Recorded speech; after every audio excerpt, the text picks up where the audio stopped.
Hey friends! Glad you're here at Prime Fiction. We've cooked up something special. What if Naruto Reborn in the boys as rogue Speedster put Homelander in his place and married Starlight? Liking and subscribing really helps us out. Okay, story time. Chapter 1, The Wrong Address. The thing about dying was that it wasn't particularly dramatic the second time around. Naruto Uzumaki, Seventh Hokage, Jinchuriki of the Nine Tails, man who had once stood at the edge of the world and held it together with bleeding hands, had died quietly, in a bed, surrounded by people he loved. Old. Tired in the best possible way.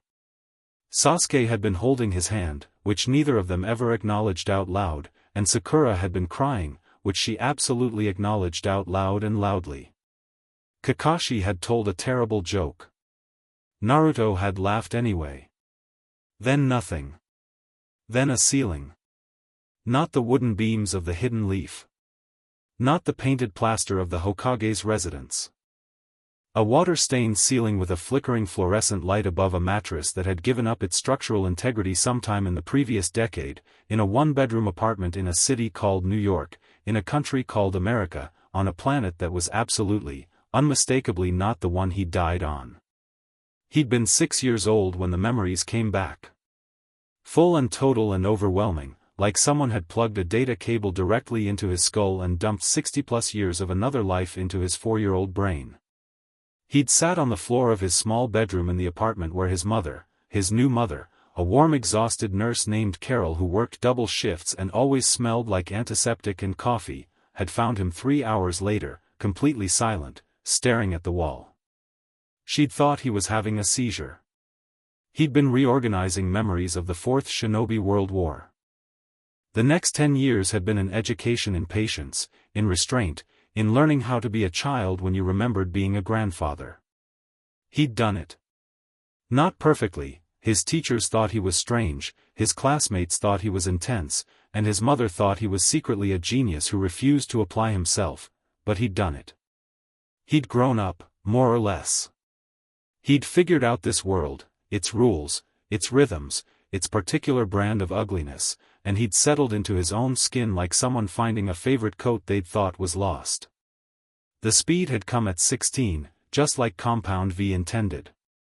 Carol had been recruited by Vought International when she was pregnant, approached by a man in an expensive suit who'd explained in clinical, beautiful language that they were running a health program for at-risk communities, that the supplement was safe, that it would give her child every advantage. She'd said yes because she was 24 and tired and alone and the supplement was free and the man had kind eyes. Naruto had never blamed her for that. Not for a second. What he'd felt, the first time the speed hit him, standing in a parking lot at 16 with a garbage bag in one hand because he'd been taking out the trash and suddenly the world had simply slowed down, the cars on the street moving like they were underwater, a bird frozen mid-wing beat against a gray autumn sky, was recognition. Like the chakra that had always been there, quiet and coiled, had found a door it already knew how to open. He'd run 3 blocks in the time it took to blink. Then he'd walked home, finished taking out the trash, and sat at the kitchen table thinking about it for the rest of the evening. He had not called Vought. They'd called him, of course. Eventually. They always found the Compound V kids, that was the whole point. He'd told the recruiter he'd think about it. He'd been 22 then, living in a different apartment 3 blocks from Carol's, working construction during the day and doing something considerably more useful at night, and the recruiter had left a card and a smile that didn't reach his eyes and said they'd be in touch. That had been 8 months ago. He still hadn't called. The morning was cold in the particular way that late October in New York was cold, not brutal yet, just sharp enough to remind you that warmth was a memory and winter had opinions.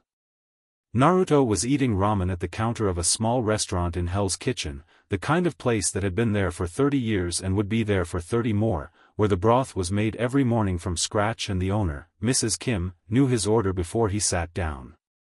"Extra pork," she said, sliding the bowl across the counter without looking up.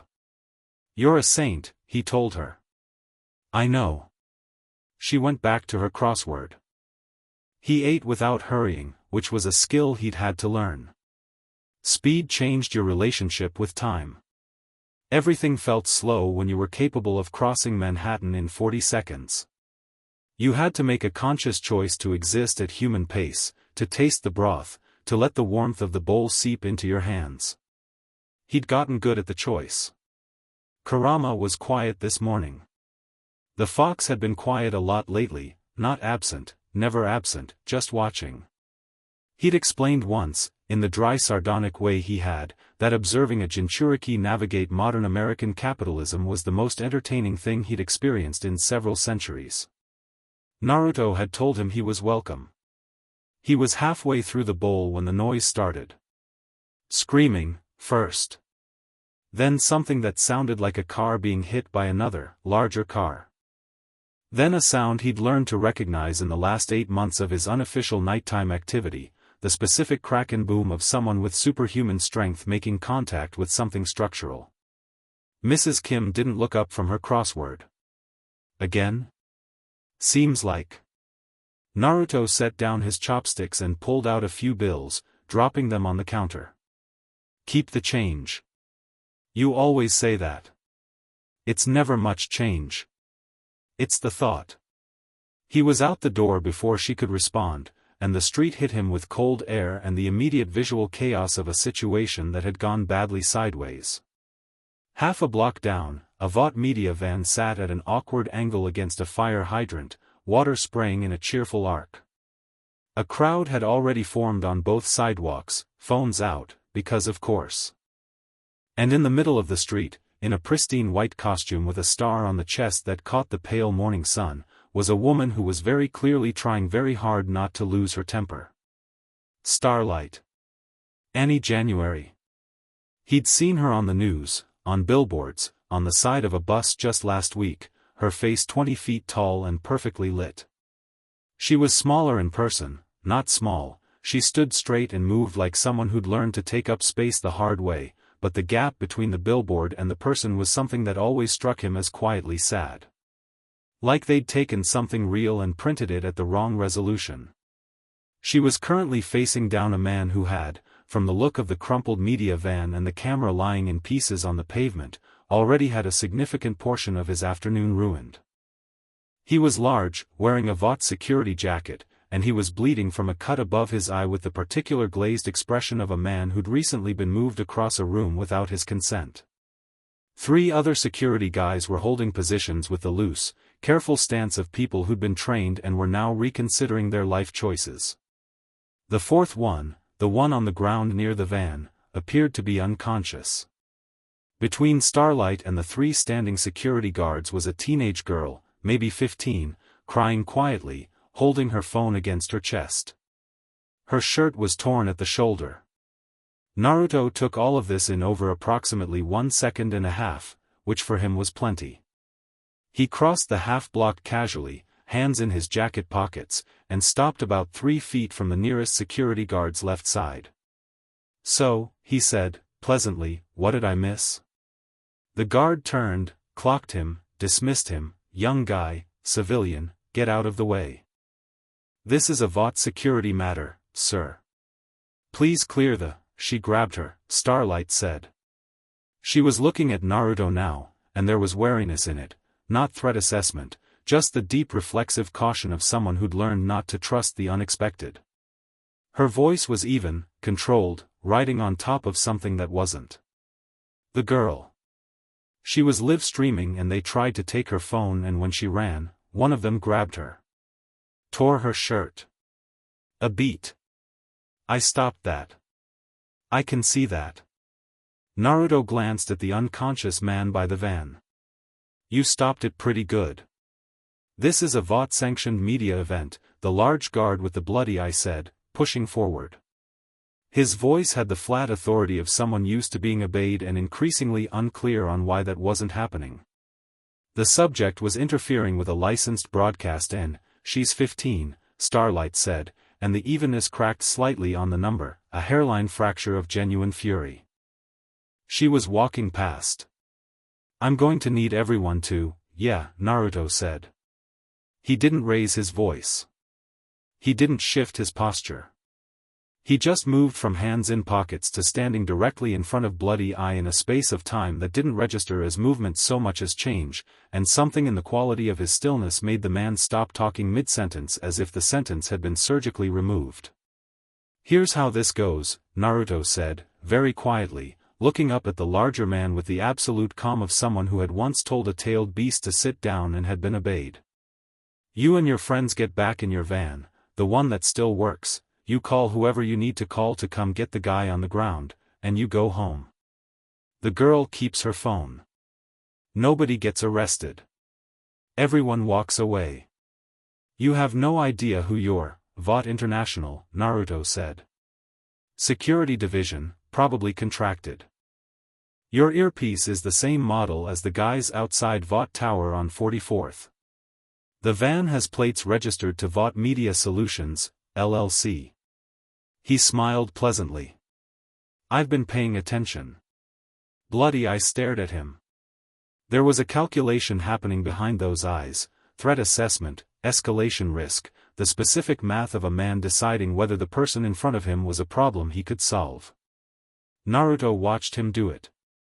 Watched the math not resolve the way the man expected. "And you are?" "Hungry," Naruto said. "My ramen's getting cold." Something landed on the street with the concussive pressure of a small aircraft, a controlled descent, wind scattering trash and making the water from the hydrant spray sideways. The crowd noise changed register, the specific shift from alarm to awed that meant something significant had arrived. Naruto didn't look up immediately.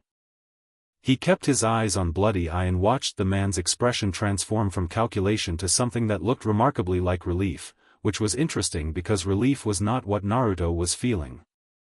"What?" said a voice behind him, rich and practiced and carrying the particular timbre of someone who had been told their entire life that their voice was important, "is going on here?" He turned around. Homelander was taller in person too, but in the opposite way from Starlight. The billboard had tried to capture something and partially succeeded, but what it hadn't captured was the quality of attention. The way he stood and looked at a scene like he was the only still point in it and everything else was set dressing. The cape hung right. The jaw was exactly what the posters promised.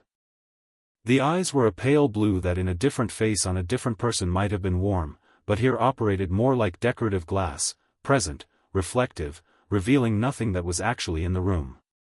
He was looking at Naruto with the mild interested expression of a man who'd noticed something unfamiliar on the sidewalk. "Hey," Naruto said. A very small pause. "Hey," Homelander repeated, with the slight tonal quality of a man filing something away. He looked past Naruto at Bloody Eye, then at the unconscious man, then at Starlight, then at the girl. His expression didn't change much across any of it. "Annie. You want to tell me why there's a Vought security team unconscious in the street?" "He grabbed a civilian," Annie said. "Micham." He looked back at the girl, at her torn shirt, and something moved across his face that was almost the right shape for concern. "Okay. Yeah, we're going to address that." He pointed at Bloody Eye without looking at him. "Get your team out of here. Now." He looked at the girl. "You okay, sweetheart?" The girl nodded fast, still holding her phone. "Good. Good girl." He turned the full weight of his attention back to Naruto, and Naruto held it the way you hold eye contact with a large dog you're not afraid of, easily, without performance. "And you are?" "Still hungry," Naruto said. "I was in the middle of breakfast." Something shifted in the pale eyes. Not anger yet, something more preliminary than that. The recalibration of a person who was used to a specific response to their presence and wasn't getting it. "You're the one who got in between my security team and their operation. Your security team put their hands on a 15-year-old girl. Which I just addressed." The smile arrived, the one from the billboards. Up close it was technically perfect and completely uninhabited. "So we're good. Thanks for the assist. You can head back to," his gaze moved down to the takeout bag that had somehow ended up in Naruto's hand during the commotion because he'd grabbed it without thinking on the way out, whatever that is. It's ramen. Great. He was already turning away, Kate moving with him, the conversation categorized and filed. The girl's phone, Naruto said. Homelander stopped. One of your guys still has it. Naruto nodded at the three standing security members, who had quietly rearranged themselves during Homelander's arrival into a neat apologetic row. The tall one, second from the left. He pocketed it when the scuffle started. It's in his left jacket pocket. Homelander turned back. The smile was still there. Something was moving behind the decorative glass that hadn't been there before, like a deep-sea thing catching a current. You were paying attention. I generally am. A long moment. Then Homelander looked at the tall guard and said, pleasantly, give the young lady her phone back. The phone was returned. The girl took it with shaking hands and looked at Naruto, and he gave her a small nod, and she took off through the crowd. The three guards followed. Somewhere nearby, an ambulance had been called for the unconscious man. Well, Homelander said, in a tone that had lightened in a way that wasn't lighter at all, that was fun. You a soup? What makes you ask? Because a regular person doesn't step between a Vought security team and an active operation and talk like, he paused, and the pause had texture to it, like that. So. Are you? Naruto looked at him for a moment. The fox was awake now, not alarmed, just present and interested the way Kurama got interested when something was actually worth watching. He could feel the pale eyes doing math, running through databases, arriving at questions that Naruto had been delaying answering for 8 months. Have a good morning, Naruto said, and walked back toward the restaurant. He heard Homelander not say anything for 3 full seconds, which was the loudest 3 seconds he'd experienced since arriving in this city. Inside, his ramen was cold. Mrs. Kim warmed it without comment. He was eating in the peaceful silence of the mid-morning lull when the stool 2 down from him was occupied and the person sitting in it said, "You know he's going to look you up now, right?" He glanced sideways. Starlight had removed the outer layer of her costume, a jacket from the media van, which was a creative solution, and was sitting with her hands folded on the counter, still in the white bodysuit from the collarbone down, which was garnering exactly the kind of attention from the other 2 customers that she was visibly choosing to pretend wasn't happening. Her hair was loose from whatever it had been pinned in during the event. Without the full costume and the event lights and the Vought framing, she looked like exactly what she was, a woman in her mid-20s who'd had a long morning and needed somewhere quiet to be for 5 minutes. I know, Naruto said. That doesn't bother you? Not especially. He offered her the takeout bag. Want some? I overordered. She looked at the bag, then at him, with the specific expression of someone performing a rapid and slightly baffled risk assessment. You're offering me ramen. It's good ramen. I don't, yeah, okay. She took the container from the bag, and Mrs. Kim materialized with chopsticks before either of them could ask, set them down, and disappeared again with the efficiency of a woman who had seen many things and was writing a book about none of them. Annie opened the container. She ate a piece of pork. Something in her face released a small amount of tension, the way faces do when the body gets something it needed. Thank you, she said. For back there. You didn't have to do that. The girl needed help. I had it handled. I know you did. He meant it completely, and it landed that way, without edge. I wasn't helping you. I was helping her. She looked at him sideways. That's a distinction. It's the correct one. He ate. You were doing fine. I just got the phone. She was quiet for a moment, working through the ramen. Outside, the crowd was dispersing. The water from the hydrant had been shut off. The city was returning to its usual frequency, absorbing the morning's disruption the way it absorbed everything, by continuing. You knew he had it. He touched his pocket twice when you were arguing with the big guy. People do that when they're holding something they're not supposed to have. checking it's still there. She turned on the stool to look at him more directly, and this close, without the 20-foot billboard framing, her eyes were something. The kind of green that had depth to it. Who are you? Naruto. He extended a hand. She shook it, automatic. Annie. Though I guess you probably know who Starlight is? Yeah. He smiled. Nice to meet you, Annie. She blinked at the name in his mouth, the specific surprised expression of someone who'd been called by their real name and briefly forgotten it was available for use. Nice to meet you, Naruto. A beat. That's not it's an unusual name. It means something like maelstrom. My mom liked it. Huh. She ate more ramen. You're a soup. You sound sure about that. You moved between me and Homelander's security team in less than a second. I registered the motion but I couldn't track it, and I'm faster than most. She said it matter-of-factly, the way professionals talk to each other. Plus you weren't scared. Of the security team? Of him. She set down her chopsticks for a moment, looking at the counter. Most people are. Even other soups. There's this thing that happens when he shows up, everyone recalibrates. Adjusts. You didn't.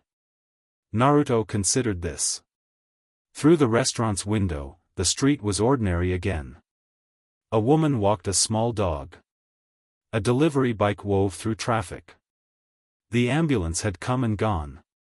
I've met scarier people, he said finally. Then Homelander. The skepticism was genuine, not sarcastic. Then Homelander. He looked at her. Haven't you? Something moved across her face, private, complicated, there and gone. She picked up her chopsticks again. I don't know if that makes you brave or stupid. In my experience, he said, those are more similar than people want to admit.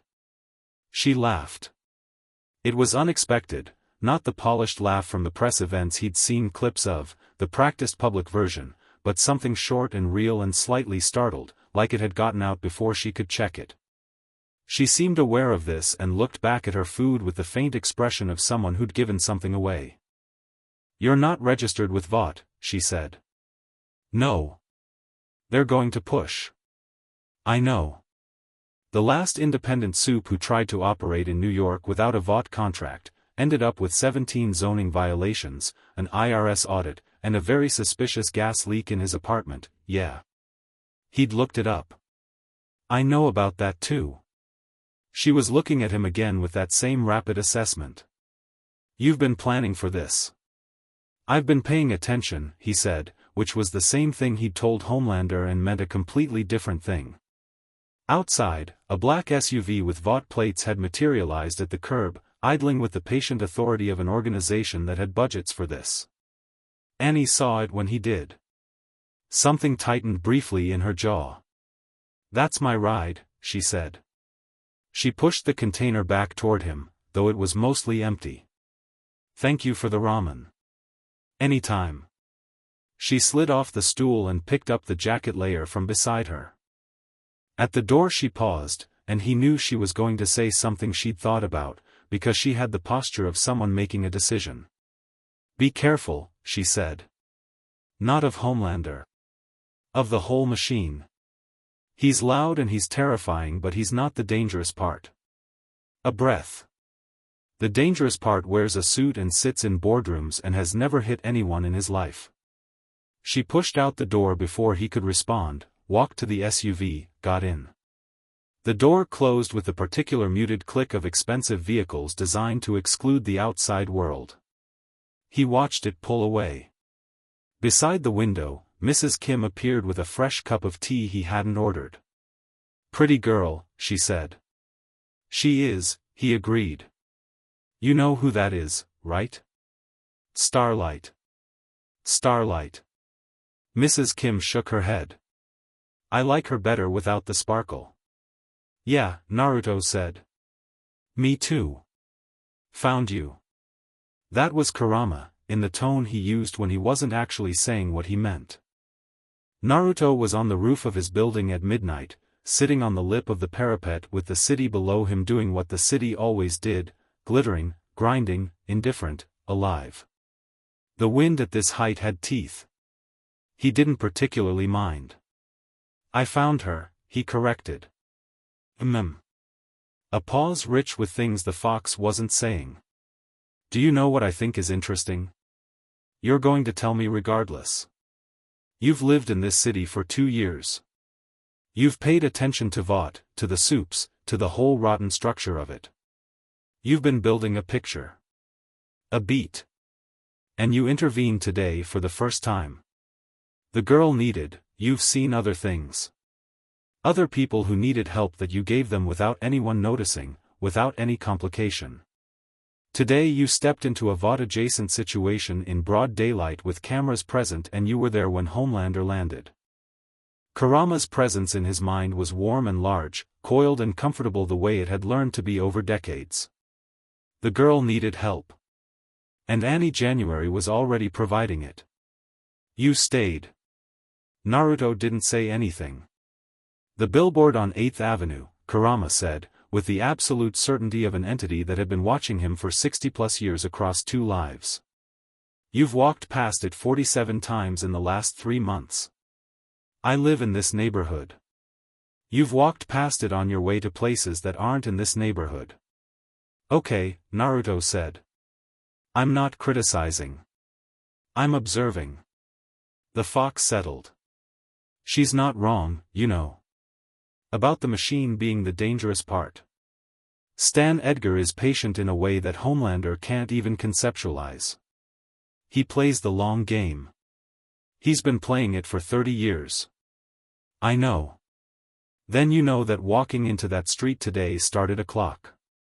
Below, the city moved without pause. A siren somewhere. A burst of music from a closing bar. The ordinary percussion of millions of lives in proximity, all of them urgent, most of them unaware that 300 feet above them a man who died in another world was sitting on a rooftop having a conversation with a centuries-old chakra entity about a woman he'd shared ramen with for 15 minutes. Yeah, he said. I know. How do you feel about that?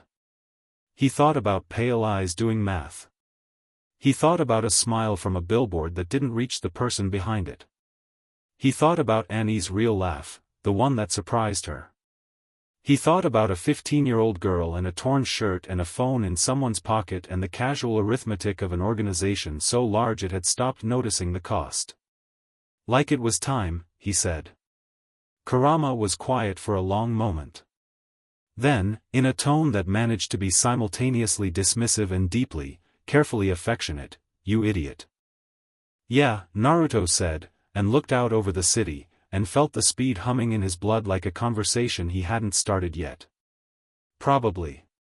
He dropped off the parapet and was running before he hit the street, golden and fast and invisible to cameras, threading through the dark city like a thought that had finally decided to be spoken. 3 blocks, 10, 40. The bridges lit ahead of him.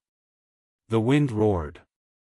Behind him, the city did not notice, and ahead of him, without knowing it, Vought International had just acquired a problem it didn't have a name for yet. By the time any sensor on any Vought camera in the borough had registered the motion, there was nothing to see. Just a warm streak of gold, already gone. Chapter 2, Vought wants a word. The call came at 7 in the morning, which told Naruto everything he needed to know about the person making it. Amateurs called at convenient times. People who wanted to seem important called late at night. But 7 in the morning, that was a particular kind of message. I was already working. I've been working since before you woke up. The day began on my terms. It was a power move dressed as a calendar entry, and it would have been more impressive if he hadn't already been awake for 3 hours. The number was unlisted. Of course it was. He let it ring twice before picking up. Yeah. Mr. Uzumaki. The voice was measured, unhurried, the kind of voice that had learned somewhere along the way that pace was a weapon. My name is Stan Edgar. I'm the CEO of Vought International. I'd like to invite you to breakfast. Naruto was sitting on his fire escape with a cup of instant coffee, watching a pigeon make poor decisions on the opposite roof. Breakfast. There's a restaurant on the 42nd floor of Vought Tower. The Eggs Benedict is exceptional. I'm more of a ramen guy. A small pause. We can arrange ramen. That's very accommodating. We're a full-service organization. No humor in it, not because Edgar lacked it, but because the humor was filed somewhere and being kept for later. I think we have things to discuss, Mr. Uzumaki. Yesterday was a public incident. It created questions. I answered a question yesterday. Guy had a phone that wasn't his. You involved yourself in a Vought security operation. I helped a 15-year-old girl. He watched the pigeon fly away. Those are different things. They are, Edgar agreed, with the smooth acknowledgement of a man conceding a point he'd already planned around. Which is why I'd like to have this conversation in person rather than through lawyers or other intermediaries. I prefer directness. Naruto finished his coffee. The morning was gray and had the feeling of a day that was going to ask things of him. What time? 9 o'clock. I'll think about it. He hung up. Kurama was awake before he'd put the phone down.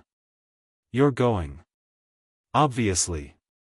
Don't eat the Eggs Benedict. Why not? Because accepting hospitality signals something in that kind of negotiation. It creates a social obligation. Even unconsciously. A beat. Also, I don't trust anyone who says their Eggs Benedict is exceptional.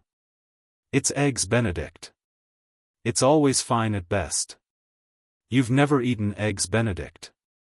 I've been inside your head for your entire life across 2 bodies.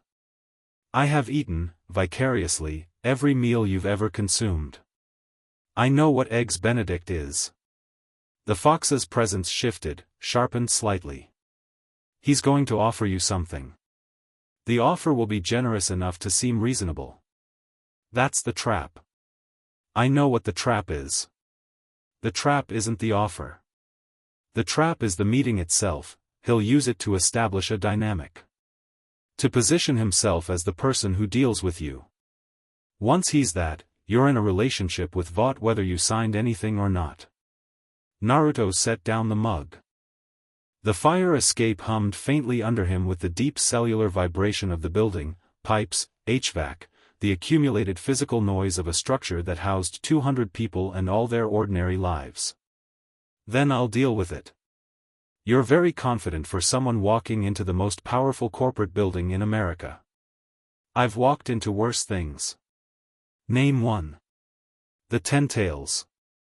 Kurama went quiet with the specific quality of an entity that had been present for that and could not, in good conscience, argue the point. Vought Tower was one of those buildings that had been designed to make you feel your own smallness before you got through the door. The lobby was cathedral scale, all glass and chrome and right angles, with light engineered to fall in specific ways on specific surfaces, nothing accidental, everything a statement.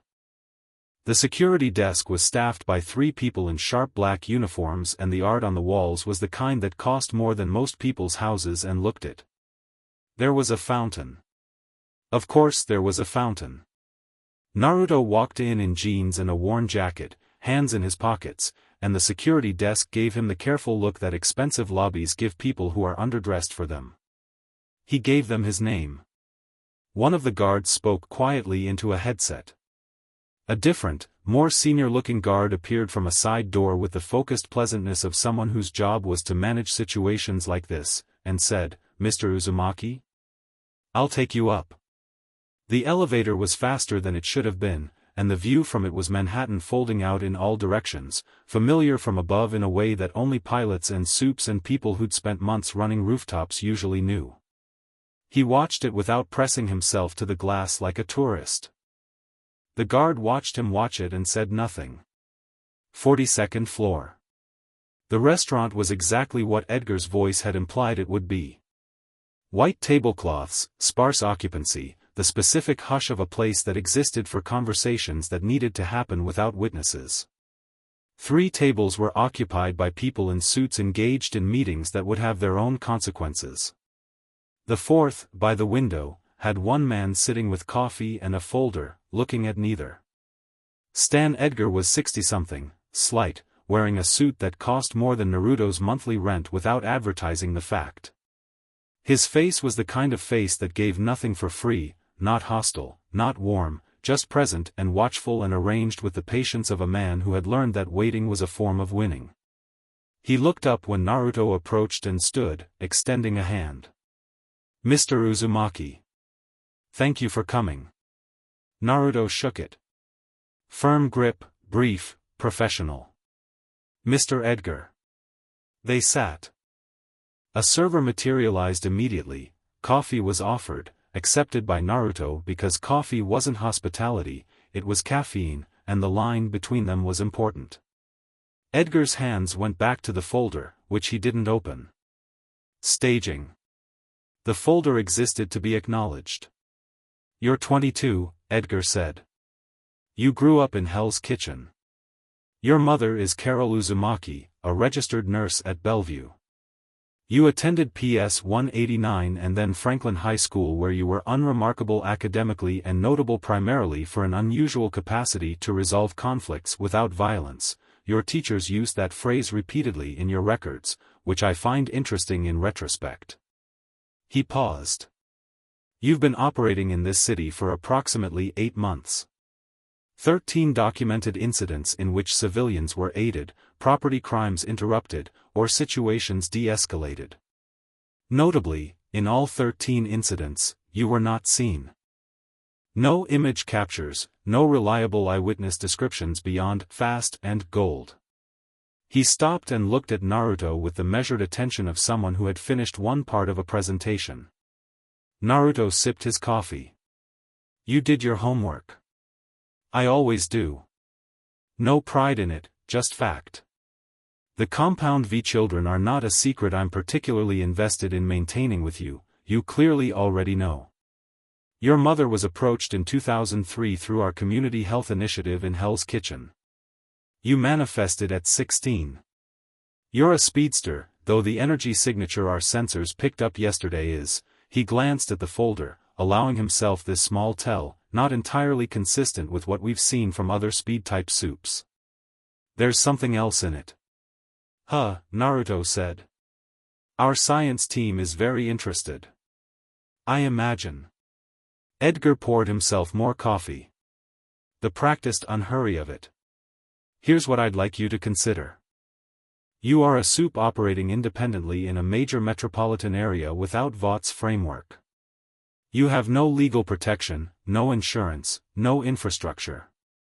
When something goes wrong, and in this line, things go wrong, you have nothing standing between you and the consequences. Additionally, the PR situation from yesterday is manageable, but only if we manage it together. If we don't, the story becomes an unsanctioned soup interfering with a legitimate security operation, which creates liability and scrutiny that isn't good for the girl," Naruto said. Edgar paused. "Isn't good for anyone. Or you could run the story as it actually happened, which is that one of your security contractors grabbed a teenager, and Starlight stopped it, and some guy helped get her phone back." He set his cup down. "That's not a hard PR problem. That's a Tuesday. The contractor has been terminated." "Good. The optics are complicated by your presence." "My presence uncomplicated them." He looked at Edgar directly. "You didn't call me here because of the PR situation. You called me because your sensors pinged something they didn't recognize and it scared you." A very small shift occurred in Edgar's expression, not surprise exactly, more the adjustment of a man recalibrating the difficulty setting. "I called you here because I think we can be useful to each other." "That's what I said." Naruto leaned back. "What are you offering?" "A contract. Standard soup terms, adjusted for your particular situation. You'd receive the full Vought support package, legal, medical, PR, facilities. You'd operate within our framework, which is less restrictive than you might. Who sets my assignments? There's a, who sets them? Ultimately, the Seven's operational structure, Homelander. Edgar stopped. Ultimately, Homelander, Naruto said. That's the structure. And I watched Homelander yesterday look at a torn shirt on a 15-year-old and file it under operational inconvenience. He paused. No. The word sat on the white tablecloth between them, very still. The contract is flexible, Edgar said. I know it is. I know you can make it say almost anything. And I know that's not the point. Naruto looked out the window at Manhattan, 42 floors below and in every direction. You have a product. The product is soups. The thing that makes the product work is control, not just of what they do, but of what they are. The image, the brand, the story. And what I am doesn't fit the brand and can't be made to. He looked back. So the offer isn't really an offer. It's an audition to see whether I'm manageable. Edgar said nothing for a moment. Then something that might, in a different man, have been appreciation moved briefly through his expression. You're perceptive. I've been paying attention. So have I. Edgar folded his hands on the table, unhurried, precise, the gesture of a man making a different kind of move. I'm not here to threaten you, Mr. Uzumaki. I want to be clear about that. The contractors yesterday were acting outside their authorized parameters and have been addressed. The situation is closed. A beat. But I would like you to understand the environment you're choosing to operate in, and I would like you to understand that choosing to operate in it without a relationship with us creates friction. Not from us specifically. Just, from the nature of the environment. The environment creates friction, Naruto said. Considerable friction. I appreciate the heads up. He pushed back from the table and stood, and Edgar watched him do it with the stillness of a man making a final assessment. The eggs Benedict looked good, by the way. You should have had some. Next time, Naruto said, and meant neither yes nor no, which was the only honest answer. He walked out through the cathedral lobby, through the glass doors, into the morning, and the city put its hand on his back the way it always did, noise, smell, motion, the great indifferent warm crush of it, and he stood on the sidewalk in front of Vought Tower for a moment, letting it settle. Well? Kurama said. He's exactly as dangerous as you said. Did he threaten you? No. That's what makes him dangerous. He started walking. 3 blocks north, then east, then the long diagonal through the park where the morning joggers were out and the light came through the trees in slats and the whole world for a moment forgot it was complicated. He needed to think and he thought best in motion, always had, since he was 7 years old pacing the streets of Konoha with more energy than he knew what to do with. The thinking was interrupted by something hitting him from the left. Not lightly. Not a bump. The kind of hit that would have sent a normal person through a wall, a full-body collision from a running start, shoulder to shoulder, with the specific energy of someone who was very fast and very angry and had been waiting for a good moment. Naruto didn't go through a wall. He took 2 steps sideways, absorbed the momentum with the practiced ease of someone who'd been sparring since he could walk, and looked at the person who'd hit him. A-Train was in a track jacket and jeans, no costume, breathing hard from the run that had brought him here, which meant he'd run from somewhere, which meant this wasn't accidental. His face was doing several things at once, aggressive, uncertain, trying to look certain, not quite managing it.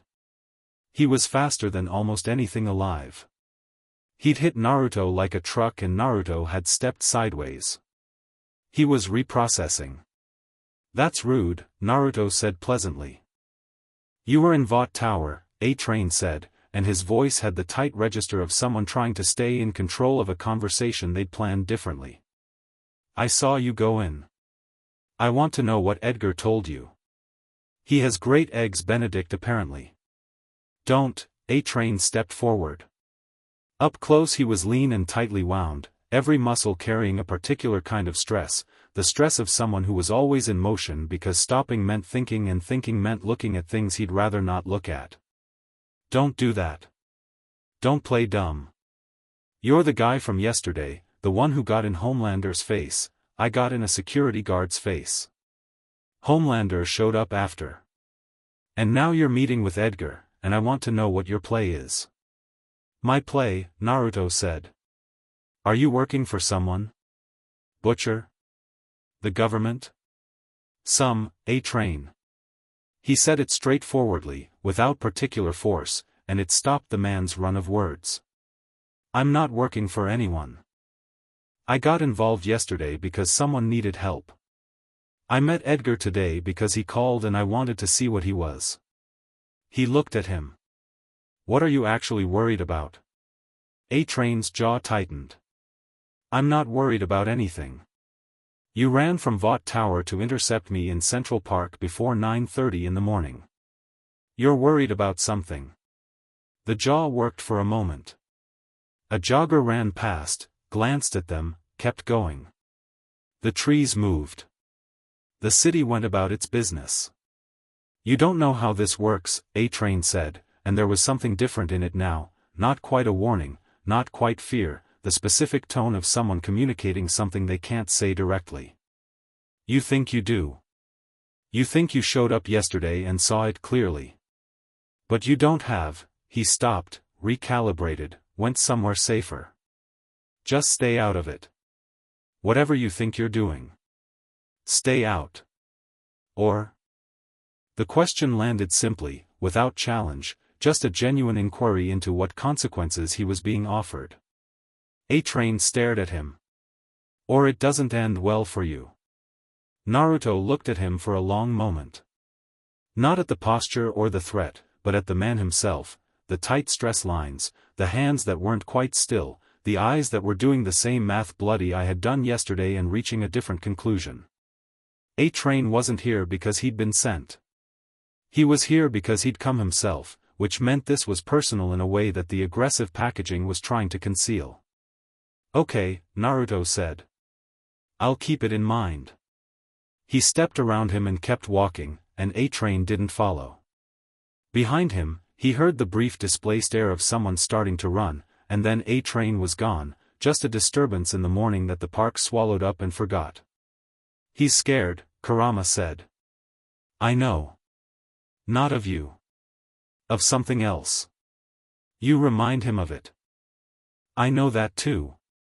He came out of the park onto the east side and stopped at a light with a small cluster of other pedestrians.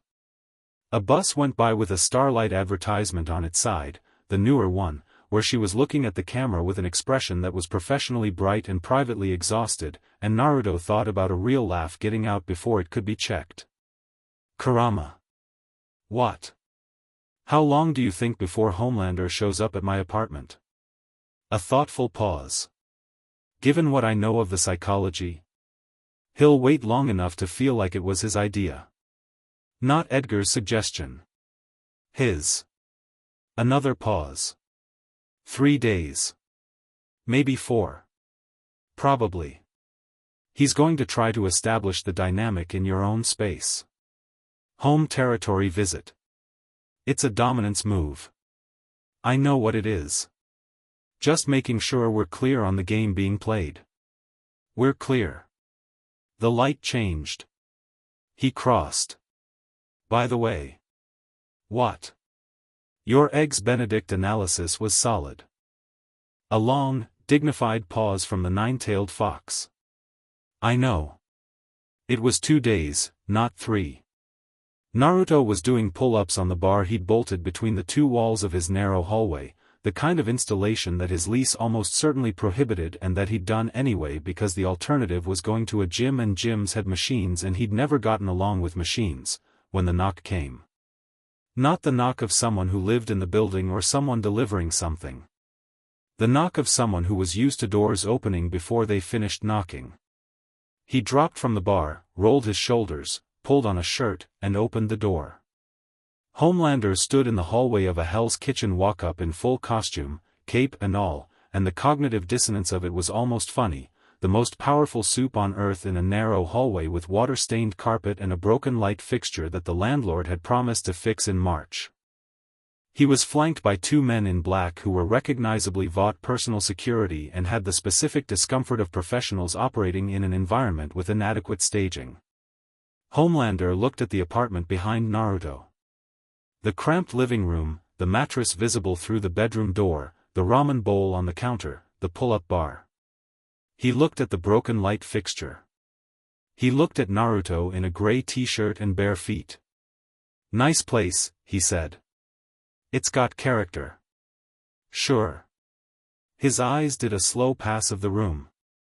Laser vision, Naruto knew, not firing, just scanning, the passive surveillance that he probably did without thinking. Taking inventory. Cataloging. "Can I come in?" "No," Naruto said. A pause. Not a long one, Homelander recovered quickly, "That was something you had to give him, but present. I figured we should talk." "We're talking."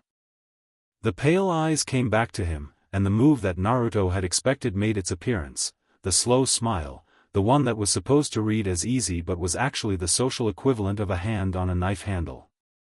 "You know, most people, when I knock on their door, they invite you in." "Yeah." Naruto leaned against the doorframe. "I'm not most people. I've noticed." He laughed, briefly, and the laugh was more practiced than the smile. "You've been having a busy couple of days. Edgar tells me you two had breakfast. He told me his Eggs Benedict was exceptional. Stan has opinions about Eggs Benedict." A beat that was not quite casual. "What did you talk about?" "He offered me a contract." "And?" "I said no." Homelander looked at him. The security guys looked at nothing, professionally. Down the hall, a door opened and then quickly closed, the neighbor who'd been about to get their mail making an executive decision about timing. "That's," Homelander started, then stopped, then chose something. "Brave." "Or stupid," Naruto said. "I've heard that before." "Where?" "Somebody I had breakfast with." The pale eyes sharpened fractionally. "Starlight." "Not a question." "She talked to you?" "We shared a meal." "People talk at meals. It's a social convention." "Right." He clasped his hands behind his back, a gesture that would have been relaxed on anyone else, and on him was the posture of a man performing relaxation for an audience he couldn't see. "Here's the thing. Here's what I actually want you to understand, and I'm going to be straight with you because I think you're smart enough to appreciate that." He leaned in slightly, not threatening, or not only threatening, something more complicated than that. "I've been doing this for a long time. The whole thing, the Seven, the public, the whole operation. And there are people who come in thinking they can operate outside of it. Outside of Vought, outside of the structure, on their own terms. And what happens to those people isn't pretty," Naruto said. "Isn't pretty." He nodded. "Because it can't be. Because the structure doesn't leave room for it. Not because I make it that way, but because you make it that way," Naruto said. Homelander stopped. "You're telling me the structure is inevitable," Naruto said. "Like it's weather. Like I'm supposed to understand that consequences for not joining are just the natural outcome of an objective system." He looked at him, fully, without moving back from the door frame. "But you run the Seven. You talk to Edgar, or he talks to you, which is a different thing, but you're in those conversations. You're not describing a system. You're describing yourself." A beat. "So if things go badly for me because I said no to a contract, that's not the nature of the industry. That's a choice." The smile was gone. What was behind it was something more honest, and honesty in Homelander's face was interesting. Not warm. Just unfiltered. A man unaccustomed to being read. "You're going to be a problem," he said. "I'm really not," Naruto said. "I'm just a guy who helps people. That's it." No agenda, no angle, no one I'm working for. I don't want your tower or your spot on the Seven or your TV deals. He looked at him steadily. I'm also not going away.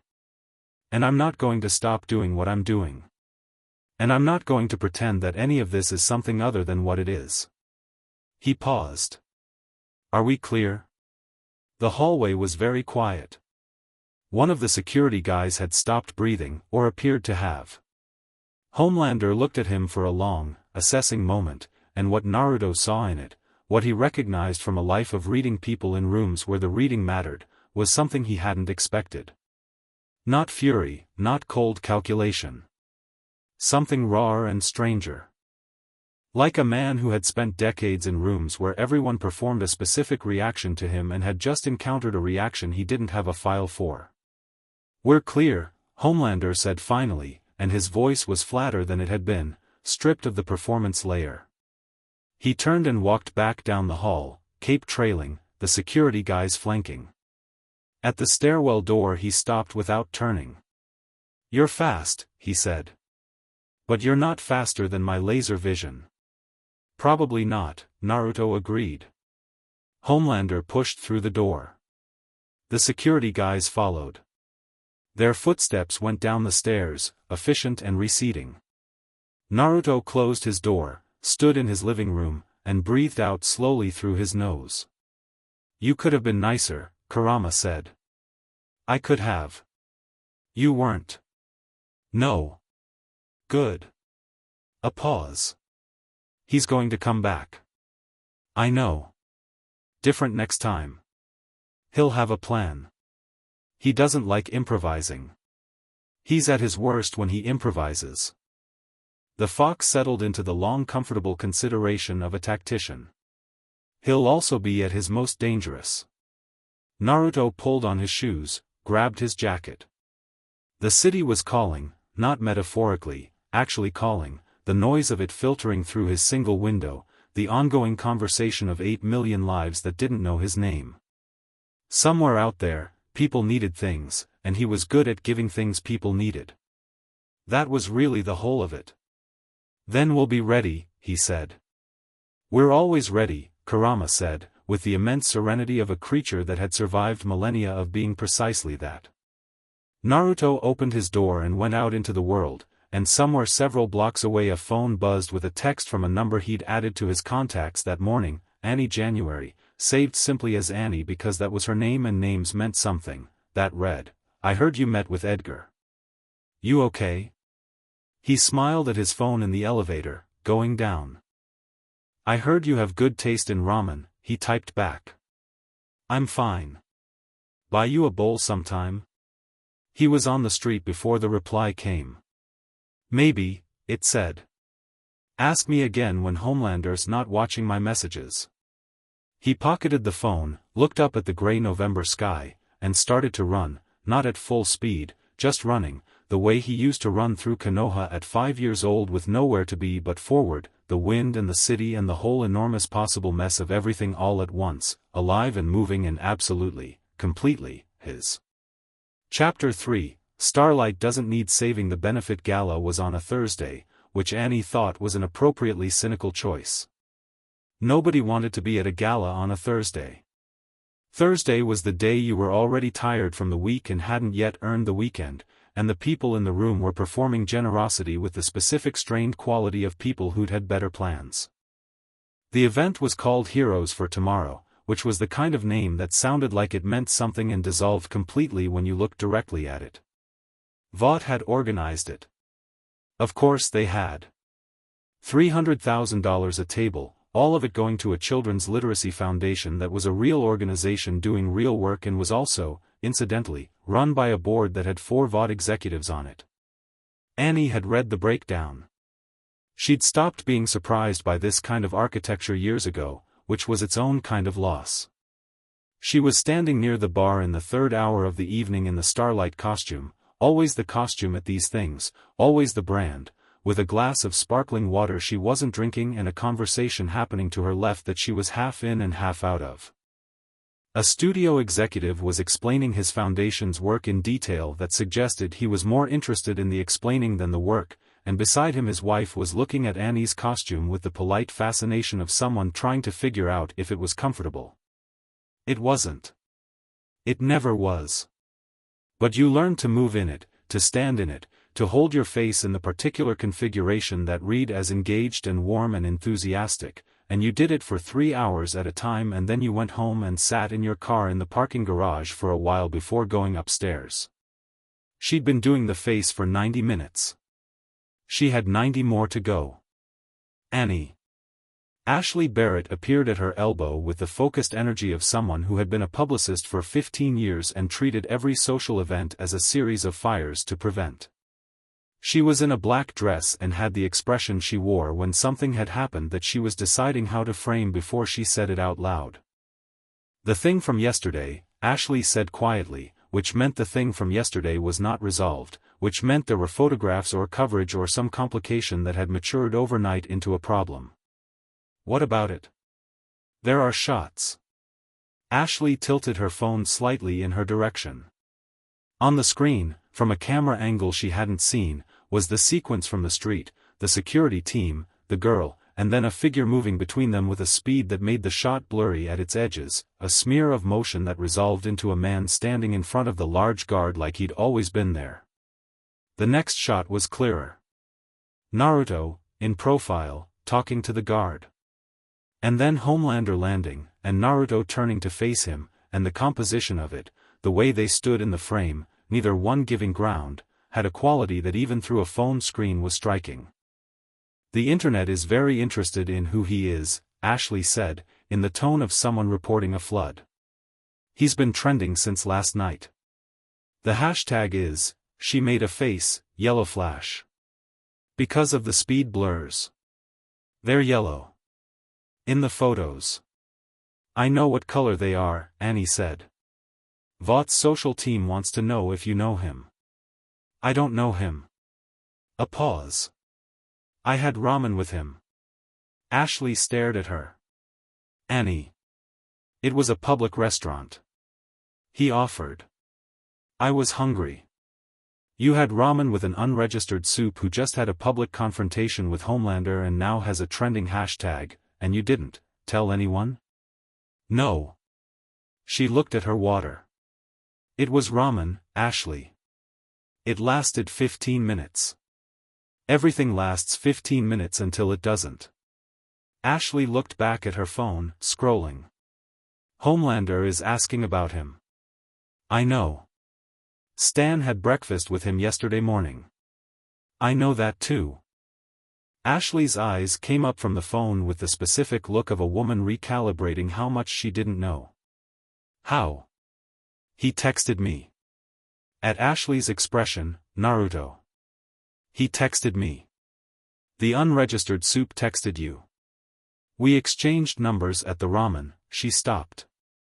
"It sounds worse when you say it out loud." "It sounds like a lot of things out loud." Ashley leaned closer, dropping the professional register slightly, going somewhere more human. "Annie. Are you?" "I'm fine. I'm always fine." She picked up her water, put it back down.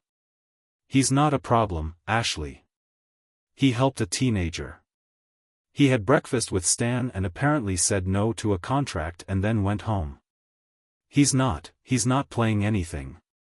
Everyone's playing something." "I know. That's why it's noticeable when someone isn't." She looked across the room at the glitter and noise of $300,000 a table, all these people performing care for an audience of each other. "Can we drop it? I have 90 more minutes of this and I'd like to get through it." Ashley studied her for a moment. Then the publicist face came back on, efficient and managed. "Fine. Homelander's doing remarks at 10. You're standing left of frame. Smile but not too bright." "I know. She'd done this 200 times. I know the marks." Ashley went back to her fires and Annie went back to the studio executive, who had moved on to the details of a renovation project, and she held her face in the correct configuration and thought about something else entirely. She found him 2 days later. Not found him, she knew where he was, had his number, and made a choice. That was different. Finding implied accident, and Annie January had stopped doing things by accident sometime around the 2nd year of her Vought contract when she'd realized that every accident was actually a choice she'd been pretending was weather. She texted him at noon, "You free this afternoon?" His reply came in 30 seconds, "Depends. What kind of free are we talking?" "The kind where you show me what you've been doing for 8 months that isn't Vought." A longer pause. Then, Central Park. East Side, 79th Street entrance. 3 p.m., she took a cab in civilian clothes, jeans, a hoodie with the hood up, sunglasses that were the universal New York celebrity disguise that worked precisely as well as it sounded, and got out on 79th and walked into the park with her hands in her pockets and the specific feeling of someone doing something small and ordinary that felt, for reasons she hadn't entirely analyzed, like something more. He was already there when she arrived, sitting on a bench just inside the entrance eating a hot dog with the uncomplicated enjoyment of someone for whom a hot dog was a good enough reason to be somewhere. He'd seen her coming, she was sure of that, was sure he'd clocked her from probably 200 feet out, but he didn't stand up or wave, just moved slightly on the bench to make room and said, "You want one? The cart's right there." "I'm okay. The sauerkraut is good." She sat down. "You're really committed to feeding me." "In my experience," he said, "a lot of problems look different after you've eaten something." "What kind of experience teaches you that?"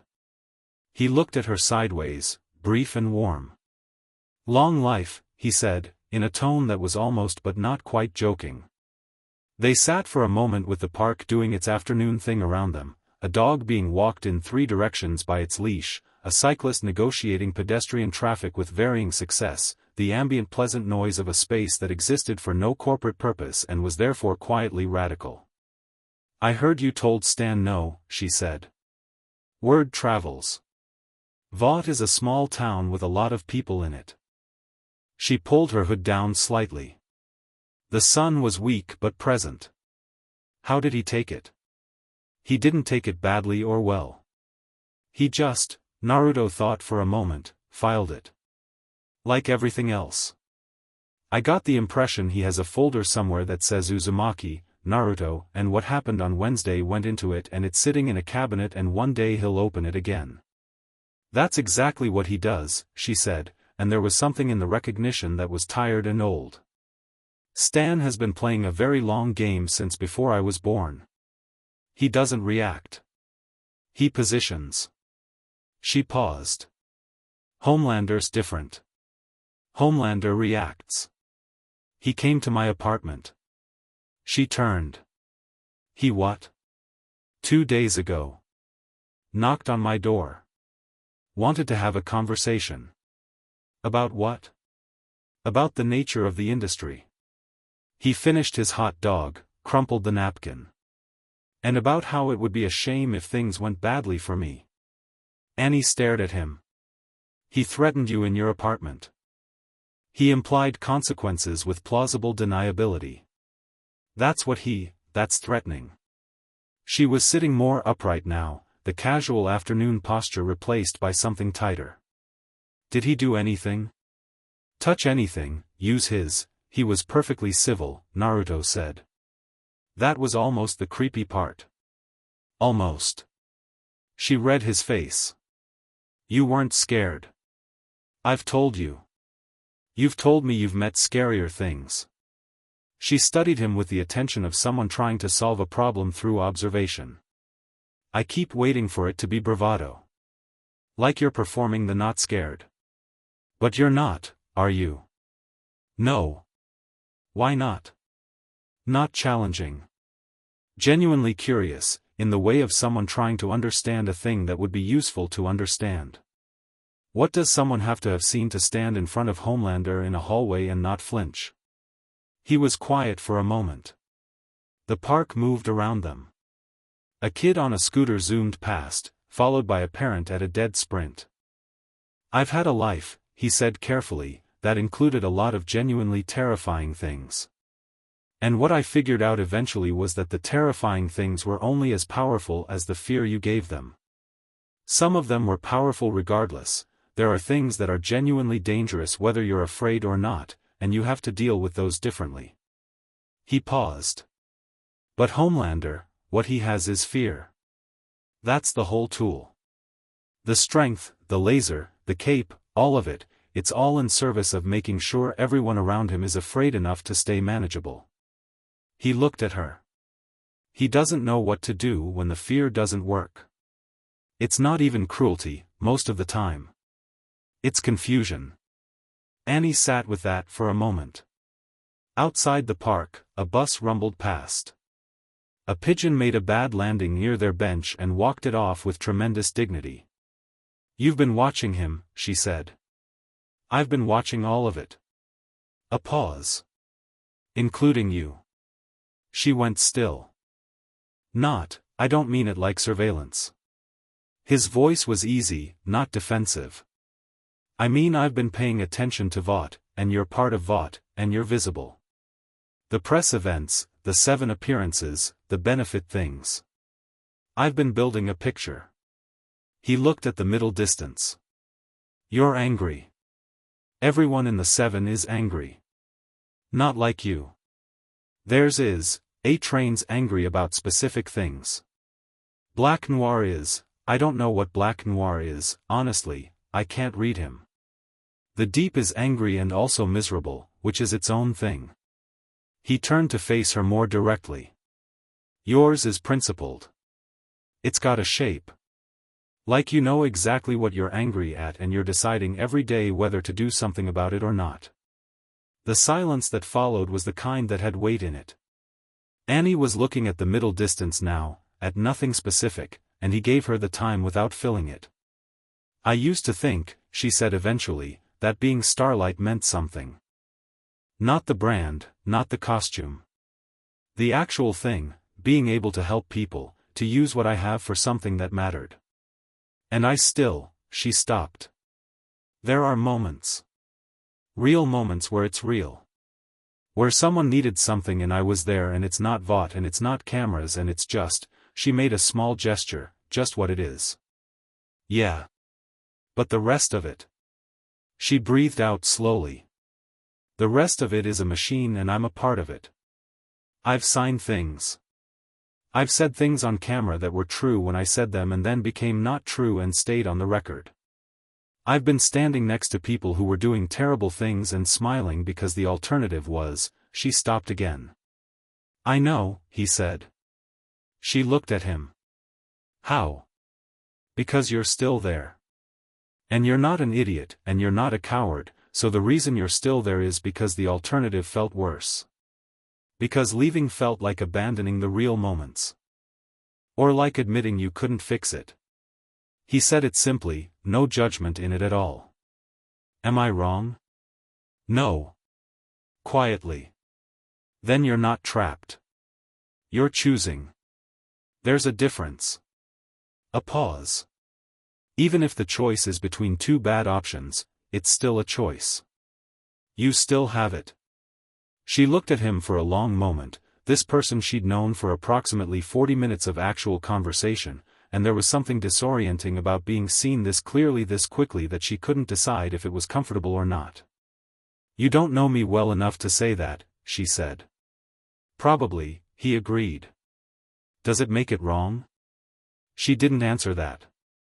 She looked back at the park, at the ordinary beautiful afternoon of it. "What are you actually doing?" she said. "The 8 months of not Vought. What have you been doing out there?" "Same thing you do in the real moments." He shrugged. "Just without the cameras. But you're building towards something." He considered this seriously, which she'd started to notice he did, gave real questions real time, didn't reach for the first available answer. "I think what's happening in this city, in terms of Vought and the soups and the whole structure, is rotten in a way that's going to collapse eventually. And when things collapse, a lot of people get hurt in the fall. So yeah, I guess I'm," another pause, "trying to understand the structure well enough to be useful when it does." That sounds like an agenda. It sounds like paying attention and giving a damn. He smiled sideways. Which is different. You sound very sure about a lot of things for someone who's been in New York for less than a year. I'm a fast learner. She almost laughed, felt it start and caught it, which made him notice, which made her aware that he noticed, which was its own specific kind of annoying. The yellow flash, she said. That's what they're calling you. I heard. Do you hate it? It could be worse. He tilted his head. In another life I had a different one. What was it? He looked at her with something warm and private in it. Knucklehead, he said. Among others. This time she did laugh, and didn't catch it, and it was the same real laugh he'd heard in the ramen place, the one that surprised her, and he looked back at the park so she could have it without being watched having it. The trouble arrived at 4:15 in the form of a train. He didn't land or appear from nowhere, he walked up from the south end of the path, which meant he'd been in the park and seen them, or been sent to find them, and either way he was here now with the same tight wound energy he'd had in their last conversation, plus the specific added quality of a man who'd had time to prepare remarks. Interesting place to run into you both, he said, stopping in front of the bench with his arms crossed. He was in civilian clothes but there was no civilian in his posture. A train, Annie said, neutral. You two are friendly. He was looking at Naruto with the flat assessment he'd used in the park before, the threat recoding itself over what Naruto had seen underneath. That's a new development. I'm a friendly person, Naruto said. He looked at Annie. Edgar's going to notice. Edgar notices everything, Annie said. That's not a reason to do or not do things. It is when the thing you're doing involves, he gestured at Naruto, briefly, as though the gesture completed the sentence. When it involves a person, Annie said, with a precise evenness that had something hard under it, who I choose to spend my time with. A-Train's jaw tightened. He turned back to Naruto. You want to run? Naruto looked up from the bench. Sorry? Run. He nodded south, toward the open path. Fastest gets to keep the park. A beat. Then Naruto stood from the bench, and there was a looseness in how he rose, like standing up from a bench was the same motion as everything else, continuous, unhurried, already in the flow of whatever came next. That's really what you want, he said. I want you gone, A-Train said.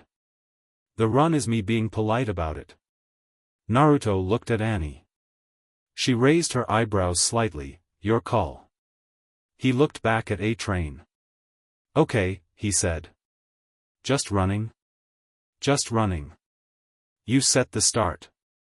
A-Train uncrossed his arms, shook out his hands, and Naruto saw it, the microsecond shift in weight distribution, the coil before the spring, and then A-Train was moving, a burst of speed that turned him into a streak of color down the path, and Naruto waited exactly 1 second, watching the streak, clocking the physics of it, the specific energy signature of a speedster running at genuine capacity.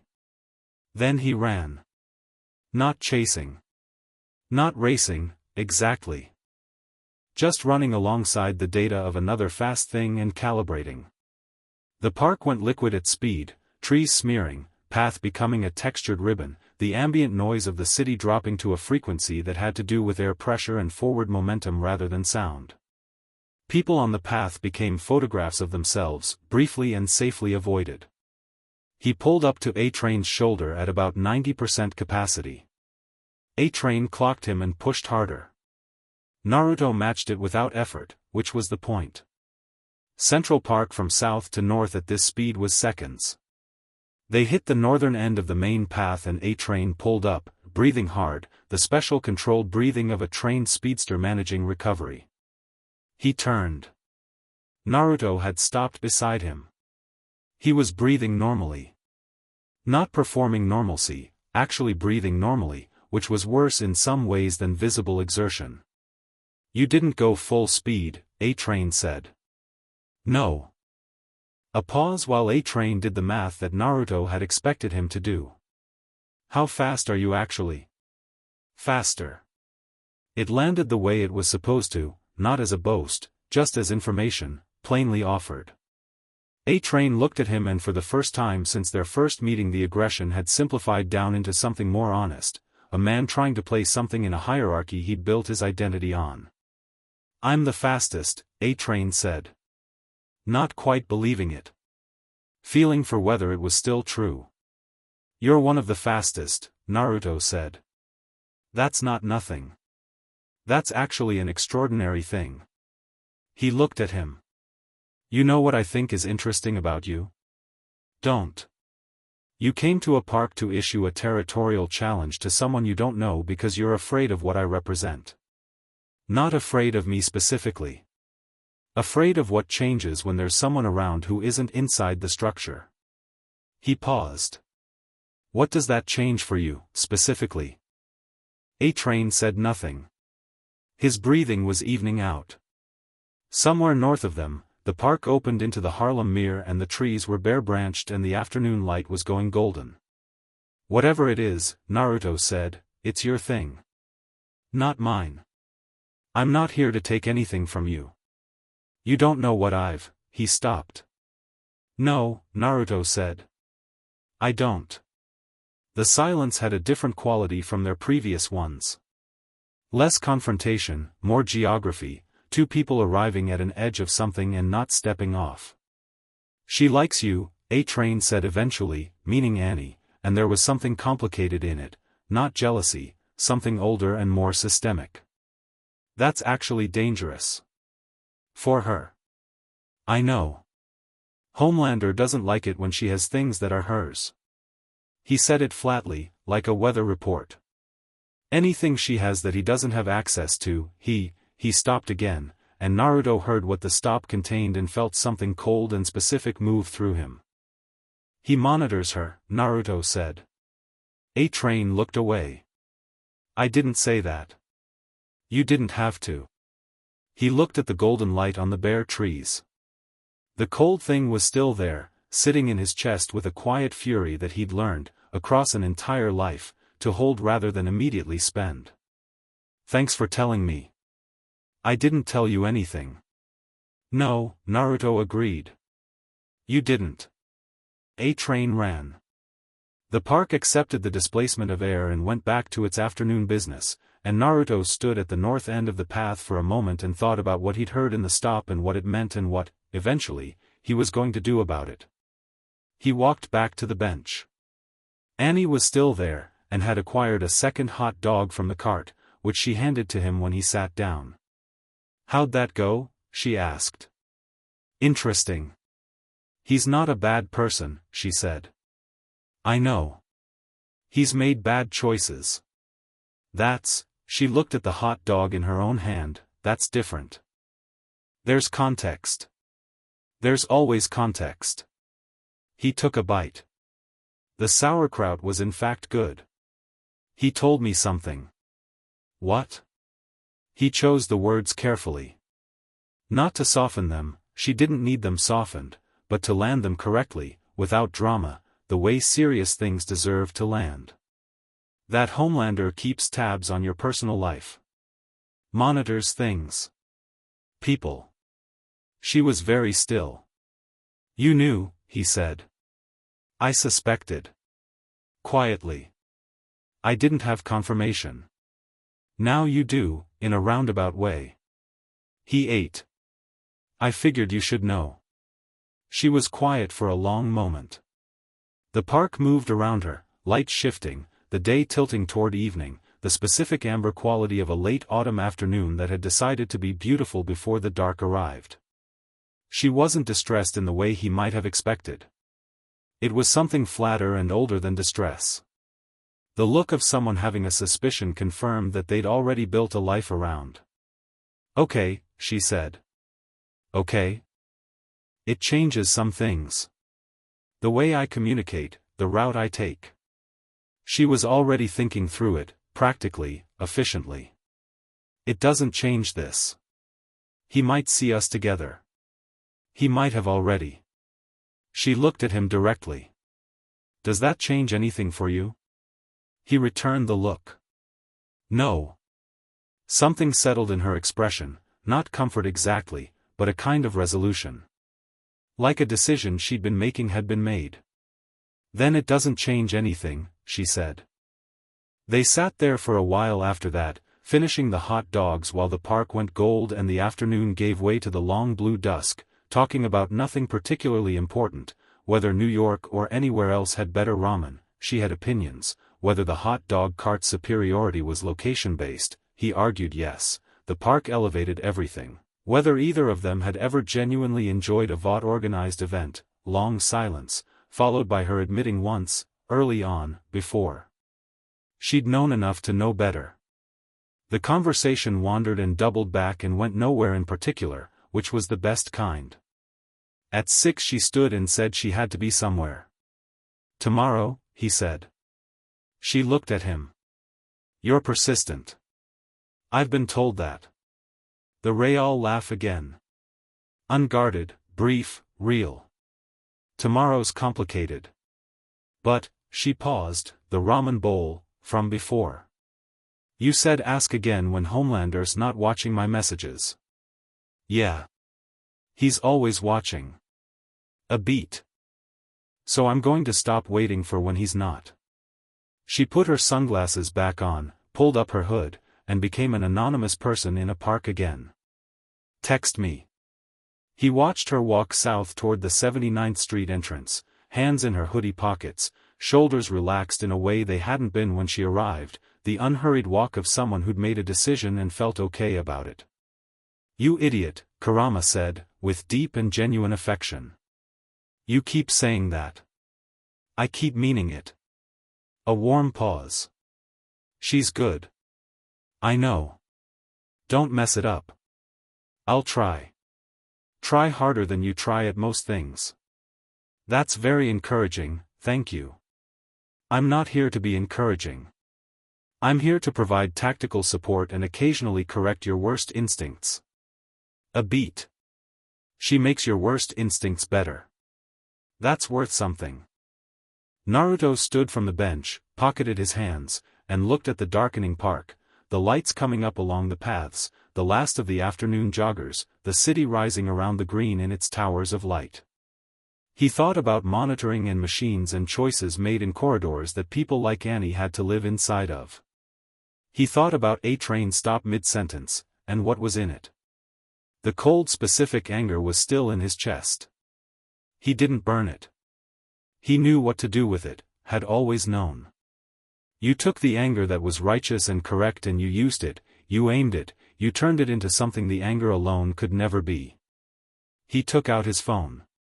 Scrolled to a number he'd had for 2 weeks and hadn't used yet. A contact marked simply as Butcher, Billy. He stared at it for a moment. Then he put the phone back in his pocket. Not yet. But soon. He stepped off the path and ran, through the park, out the north end, up into the grid of streets, the city opening ahead of him like a question he'd already decided to answer. Chapter 4, The Cape and the Coat. The press conference was Homelander's idea, which everyone in the building knew and no one said out loud. Ashley had framed it as a community engagement initiative in the memo, which was the kind of language that existed specifically to prevent other language from being used. The 7 would appear together at Rockefeller Center on Saturday afternoon for a meet and greet, a brief statement about Vought's commitment to urban safety, and a photo op with a group of elementary school kids who'd won an essay contest about heroes.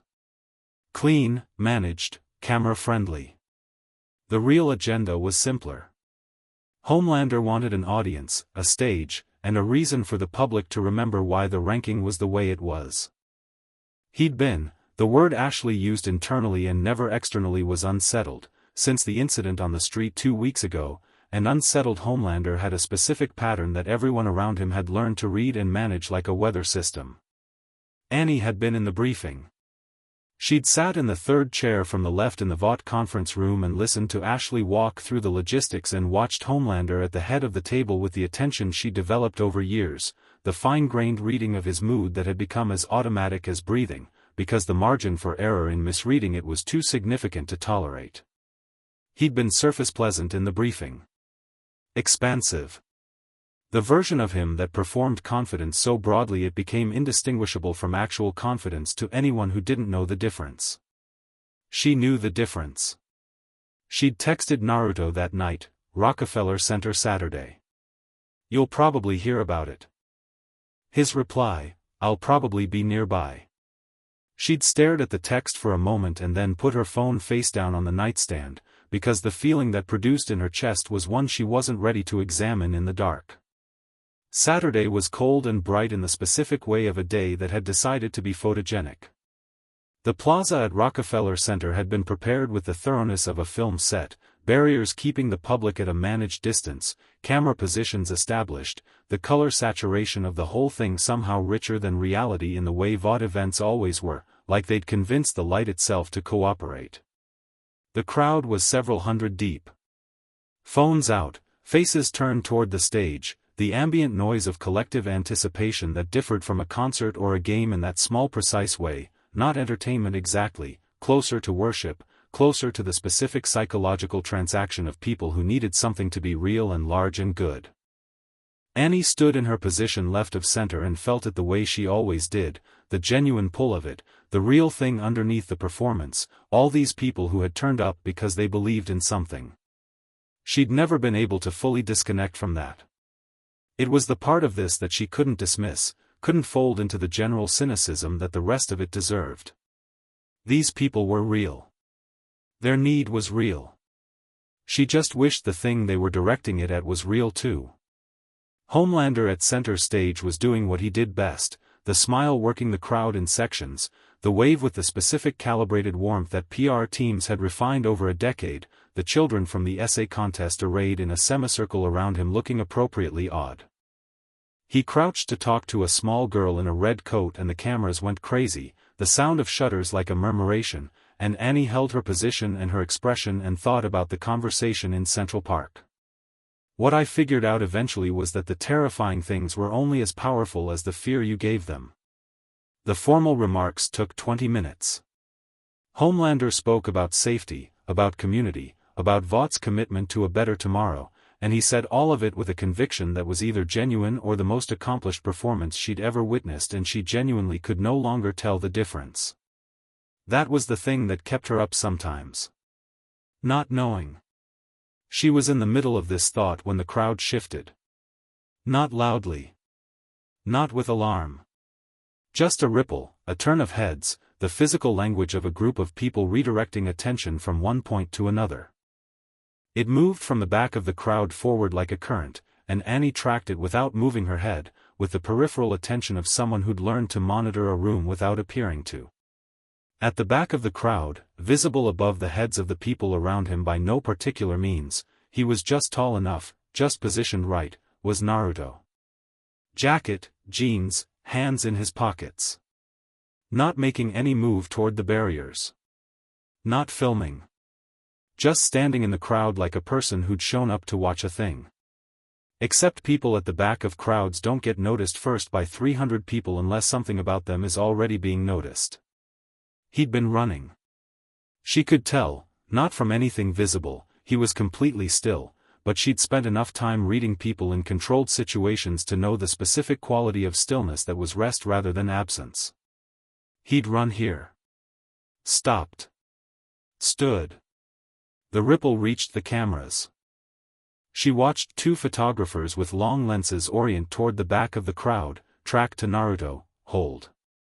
The hashtag that had been circulating for 2 weeks, Yellow Flash, had given him a kind of prior claim on public attention that Vought hadn't manufactured and couldn't control, which was its own quiet power.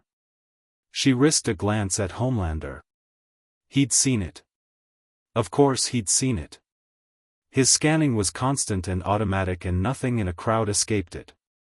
His smile was still deployed, his body language still stage perfect, but she'd been watching this man for 3 years and she saw the fractional tension that entered his jaw and didn't leave.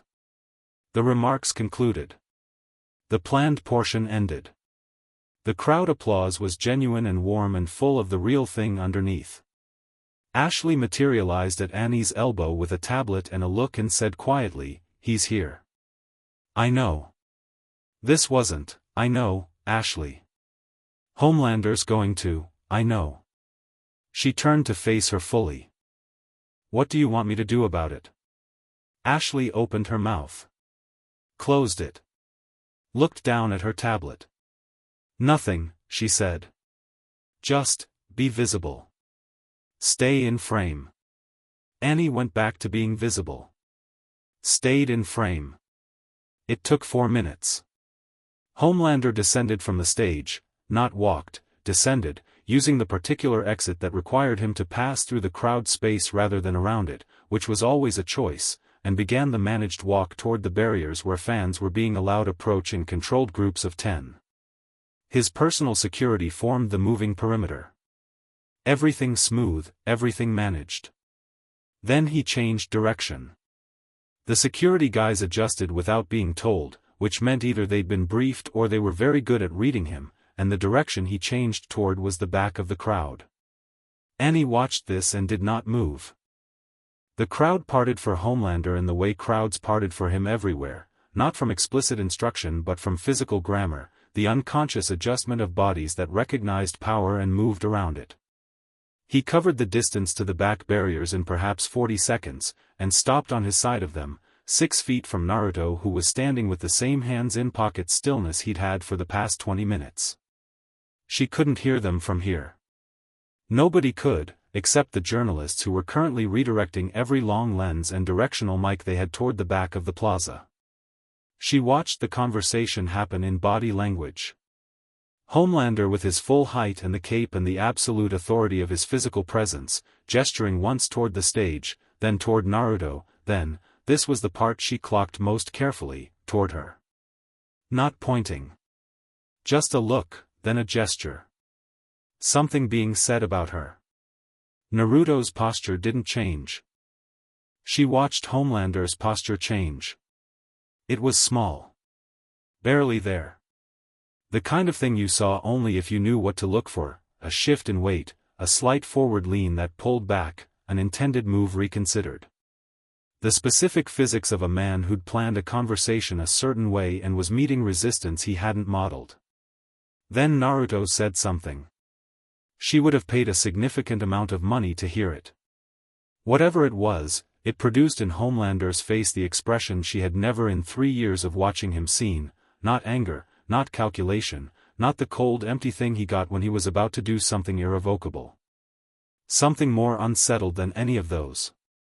A man encountering a mirror held at the wrong angle. The conversation lasted perhaps 2 minutes. Then Homelander turned and walked back toward the stage, and the crowd folded back around his path, and Ashley appeared at his side with practiced timing, and the event continued. Naruto stayed where he was for another moment. Then he looked across the crowd, directly at her, from the distance, and gave a small nod that was so ordinary it was somehow the most extraordinary thing in the plaza. She looked back at the stage, at the resumed business of the day, and felt the laugh threatening and held it down, because it wasn't the time, but barely. She found him afterward on the east side of the plaza, leaning against a low wall with a pretzel he'd sourced from somewhere, breaking off pieces with the patient concentration of a person who was giving a pretzel the respect it deserved. "What did you say to him?" she asked, without preamble. "Hi to you too. Naruto." He looked up. "He told me I was trespassing on a Vought-sanctioned event space by being present in a public crowd on public property." He broke off another piece. "I told him I was a taxpayer." She stared. "That's it? That's the clean version." He offered her a piece of pretzel. She took it. "He also said something about you." The easy tone was still there, but underneath it something had a different texture.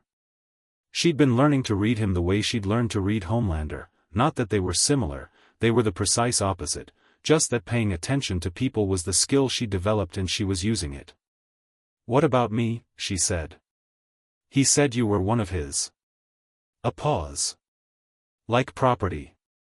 Like it was a self-evident statement and I should understand it and update my behavior accordingly." She breathed in through her nose. The cold specific fury of this, of hearing it said plainly, of the thing she'd suspected confirmed again in a new configuration, was something she was practiced at managing but never managed to not feel. And? I told him people don't belong to other people. That's what unsettled him. She said it half to herself. Not anything complicated. Just that. Just that. He looked at her. Are you okay? The question surprised her. Not because it was asked, she'd learned he asked it and meant it, but because of when it came. In the middle of something else, without fanfare, just a direct inquiry about her actual state. I'm fine, she said, reflexively. He waited. I'm angry, she corrected.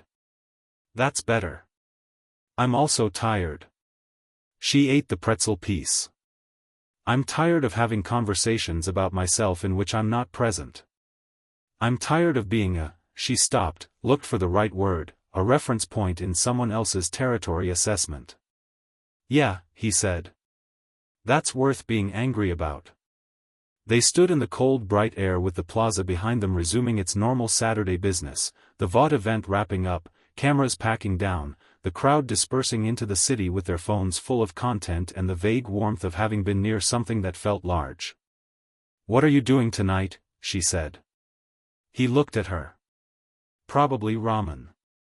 I know a place that isn't Mrs. Kim's. Not because Mrs. Kim's is bad, Mrs. Kim's is excellent. But because variety is a human right. She looked at the pretzel he was still holding. Also, that looks good. He handed her the rest of it. The Vought boardroom meeting happened at 7 that evening, which she only knew because Ashley texted her at 8 to warn her that the meeting had happened and the content of it was being described as strategic recalibration, which was Ashley speak for something going on that Annie would want to know about but that Ashley couldn't say directly. She was at a ramen place in the East Village with Naruto when the text came. She read it and put the phone down and looked at her bowl and thought about what strategic recalibration meant in practical terms. Problem, he said. Vought had a meeting tonight. Someone thought I should know. About what? About you, probably. She turned her spoon in the broth. About the footage from today. About the fact that you've been trending for 2 weeks and you're not under contract and every camera in Rockefeller Center caught you having a conversation with Homelander that lasted 2 minutes and ended with him walking away. She looked up. That's a narrative that Vought didn't write and can't control. That's the thing they're most afraid of. Good, he said simply. She looked at him. You want them afraid? I want them honest, but they won't be. So afraid is a reasonable intermediate step. He ate. Afraid means they recalculate. Recalculating takes time. Time is useful. For what? A pause. There are things happening in this city that aren't about me or the Seven or any of the visible stuff. Things underneath. He chose his words with the precision she'd noticed he used when he was saying something he'd been thinking about for a long time. Vought's been doing something with Compound V that goes further than what's publicly known. I don't have all of it yet.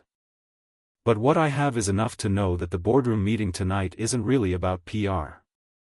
She was very still. What have you heard? Enough to want more. He looked at her. Do you know about the children? The word landed with specific weight. Children. She felt her face go careful in the way it went careful when she was near something true and terrible. I've heard things, she said. Rumors. Things that never had sources. She looked at the table. I looked into it once and the trail ended very quickly in a way that felt deliberate. It was deliberate. He put down his chopsticks. I need to get into somewhere I don't have access to. I've been managing on my own but there are records that would, he stopped. He was doing the calculation she watched him do sometimes, the one that looked like restraint but was actually precision, making sure what he said next was what he actually wanted to say. I've been sitting on a phone number. Whose? Billy Butcher. The name landed in her chest like a stone dropped in still water. She knew the name, everyone in Vought knew the name, had been briefed on the name, had been given the specific institutional framing of the name. Terrorist. Extremist. Dangerous. She'd read the Vought file, which meant she'd read the Vought version, which meant she'd read a story told by the people Butcher was fighting. You've been in contact with him? I have his number. I haven't called. He picked up his chopsticks again. I wanted to know what you thought. Since it's about Vought, and you're still inside Vought, and anything I do with Butcher is going to create complications for me. She heard herself say it without hesitation and realized she'd been waiting for this question without knowing she was waiting for it. Yeah. It would. A pause. Do it anyway. He looked at her. If what you're describing is real, and I think it's real, I've always thought there was something real underneath the rumors, then complications for me are a very small consideration. She met his eyes. Do it. You're sure? Ask me something harder. Something shifted in how he was looking at her, a warmth that wasn't new but was, in this moment, more visible, like something moving in a room when light hits it from a new angle. He didn't say anything about it. Neither did she. They both looked at their ramen and the restaurant did its comfortable restaurant thing around them. Okay, he said. Okay, she said. He called Butcher at 11 that night from the roof of his building, which had become the default location for significant phone calls because the city below provided a kind of perspective that was useful when doing things he wasn't entirely sure about. It rang 4 times. He was expecting voicemail. Yeah, said a voice that was London accented and carried the specific texture of a man who answered phones late at night with the wariness of someone whose phone calls had historically had consequences. Butcher, Naruto said. A pause. Who's this? Name's Naruto Uzumaki. You don't know me. I know who you are. No hesitation, just the flat acknowledgement of someone who'd done their homework. Yellow flash. Been watching you for about 10 days. Saw the Rockefeller thing this afternoon. Another pause, different quality. You had a conversation with Homelander that I'd very much like to know the contents of. I'll tell you if you tell me what you have on the Compound V Children program. Dead silence for 3 seconds, which on the phone was a very long time. Where? Butcher said. You pick. Somewhere you feel safe. A short, dark laugh. Somewhere I feel safe. The laugh had no lightness in it but it had something, appreciation, maybe, of a particular kind of audacity. You're a soup. I am. I hate soups. I've heard. I'm not going to trust you. You don't have to trust me, Naruto said. You just have to talk to me. Trust can come later or not at all, I don't care which. He paused. I care about the children's program. That's it. That's the whole thing. Another silence, shorter. Tomorrow. 6 a.m. I'll text you an address. The line went dead.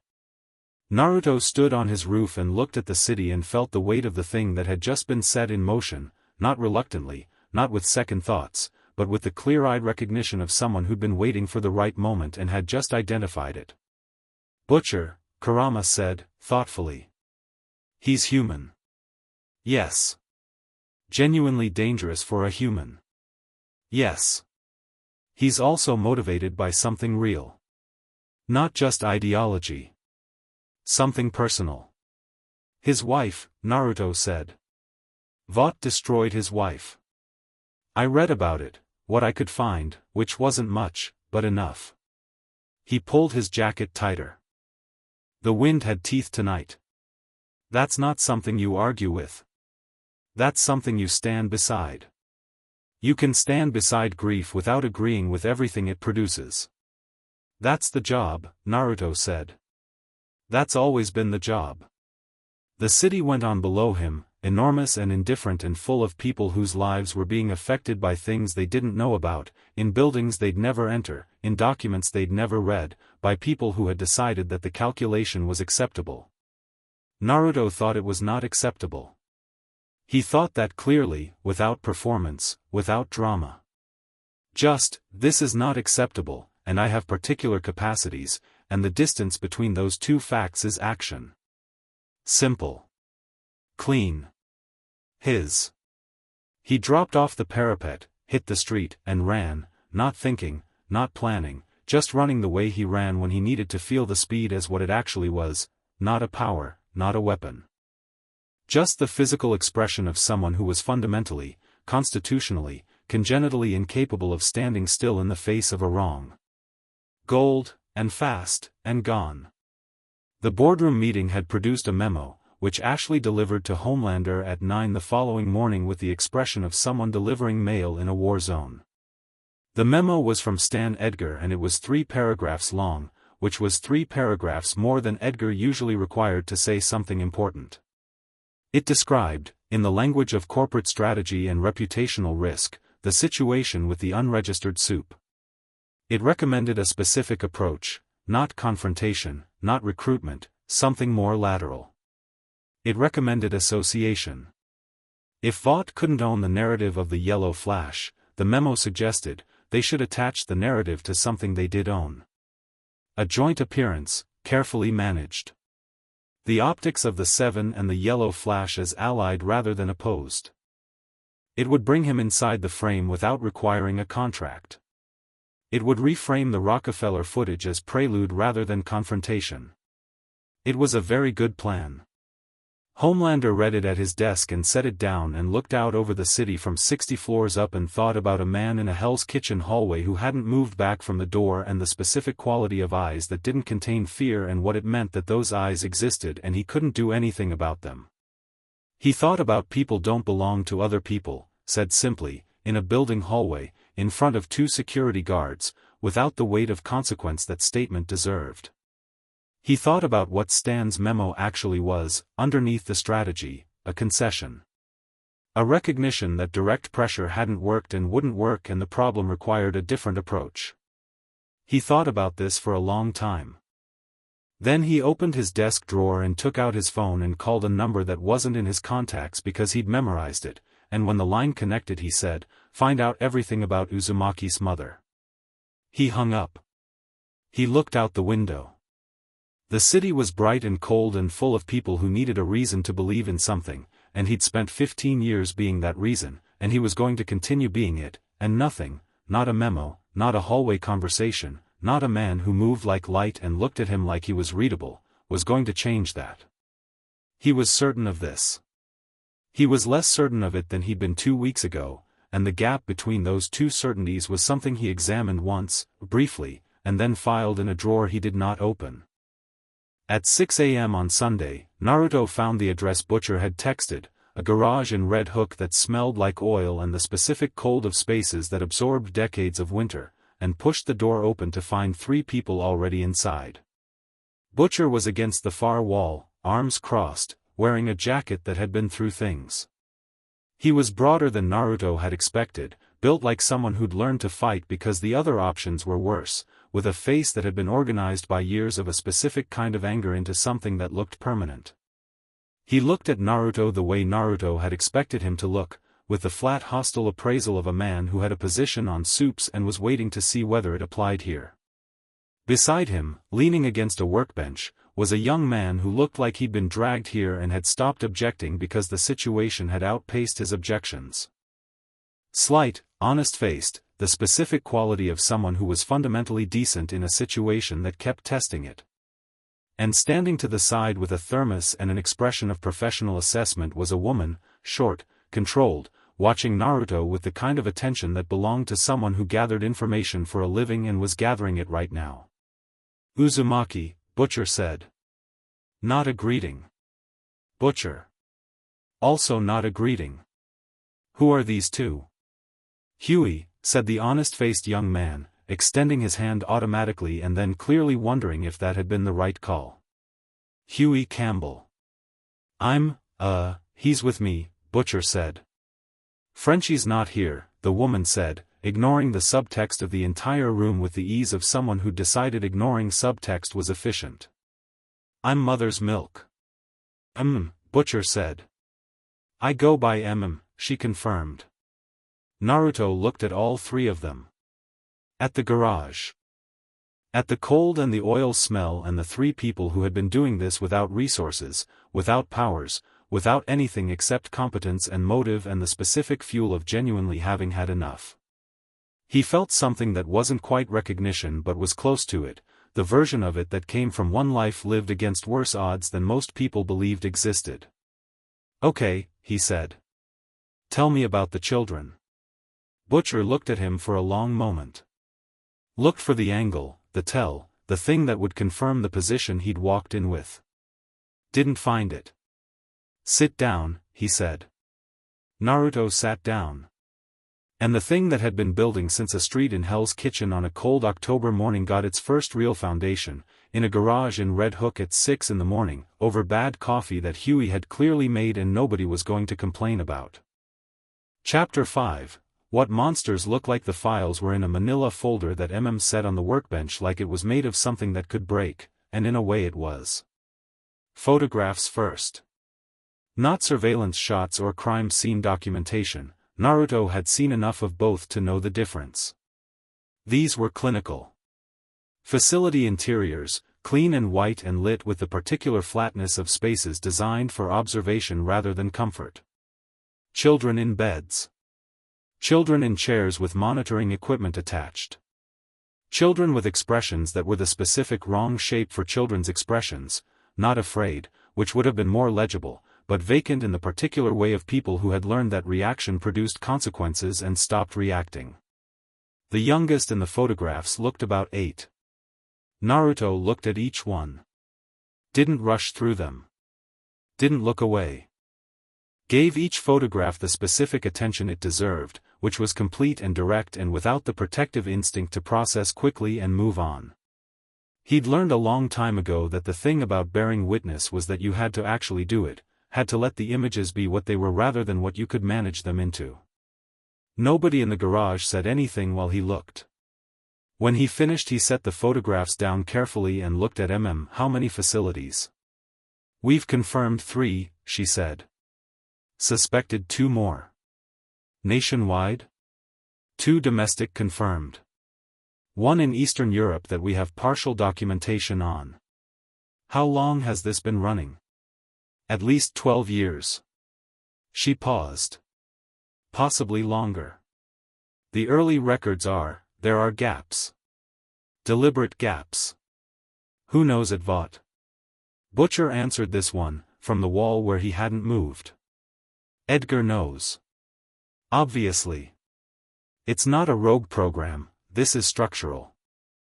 This is Vought deciding that the Compound V rollout in adults was too slow and too unpredictable and that starting earlier produced more reliable results. His voice was flat in the way that very controlled anger made voices flat.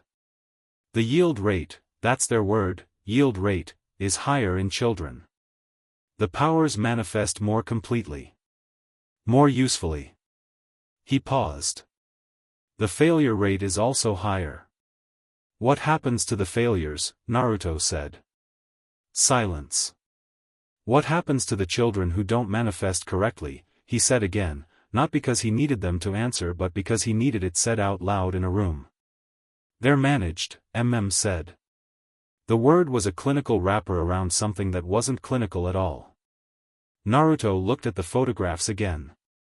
At a girl who couldn't have been older than 10 with a monitoring bracelet on her wrist and eyes that had stopped expecting anything. The cold specific thing in his chest, the thing that had been sitting there since A-Train's pause in Central Park, cracked open. What was underneath it wasn't anger exactly. Anger had movement to it, heat, the forward urgency of something that needed a direction. What was underneath was older and quieter and far more dangerous. The absolute settled certainty of someone who had located the line and watched something step across it. He put the photographs back in the folder. Squared the edges. Set it on the workbench. Where's the nearest confirmed facility? He said. Hold on. Butcher pushed off the wall. We're not doing a raid. I didn't say raid. You said nearest facility with a tone of voice that meant raid. I said nearest facility with a tone of voice that meant nearest facility. He looked at Butcher. I want to see it. Why? Because I want to know what I'm dealing with before I decide what to do about it. He paused. I'm not going to blow the operation. I'm not going to do anything that flags our awareness of it. I'm going to look at it. Another pause. And I'm fast enough that nothing I do there will be trackable. Butcher looked at him with the specific evaluation of a man who made his living assessing reliability and had strong prior beliefs that were currently running into contradictory data. He didn't like it. He was doing it anyway, which meant the data was winning. New Jersey, said. 32 miles. It runs as a private pediatric research facility. The exterior is completely clean. It passes every inspection because Vought has 3 people on the inspection board. Send me the address. Her phone was already out.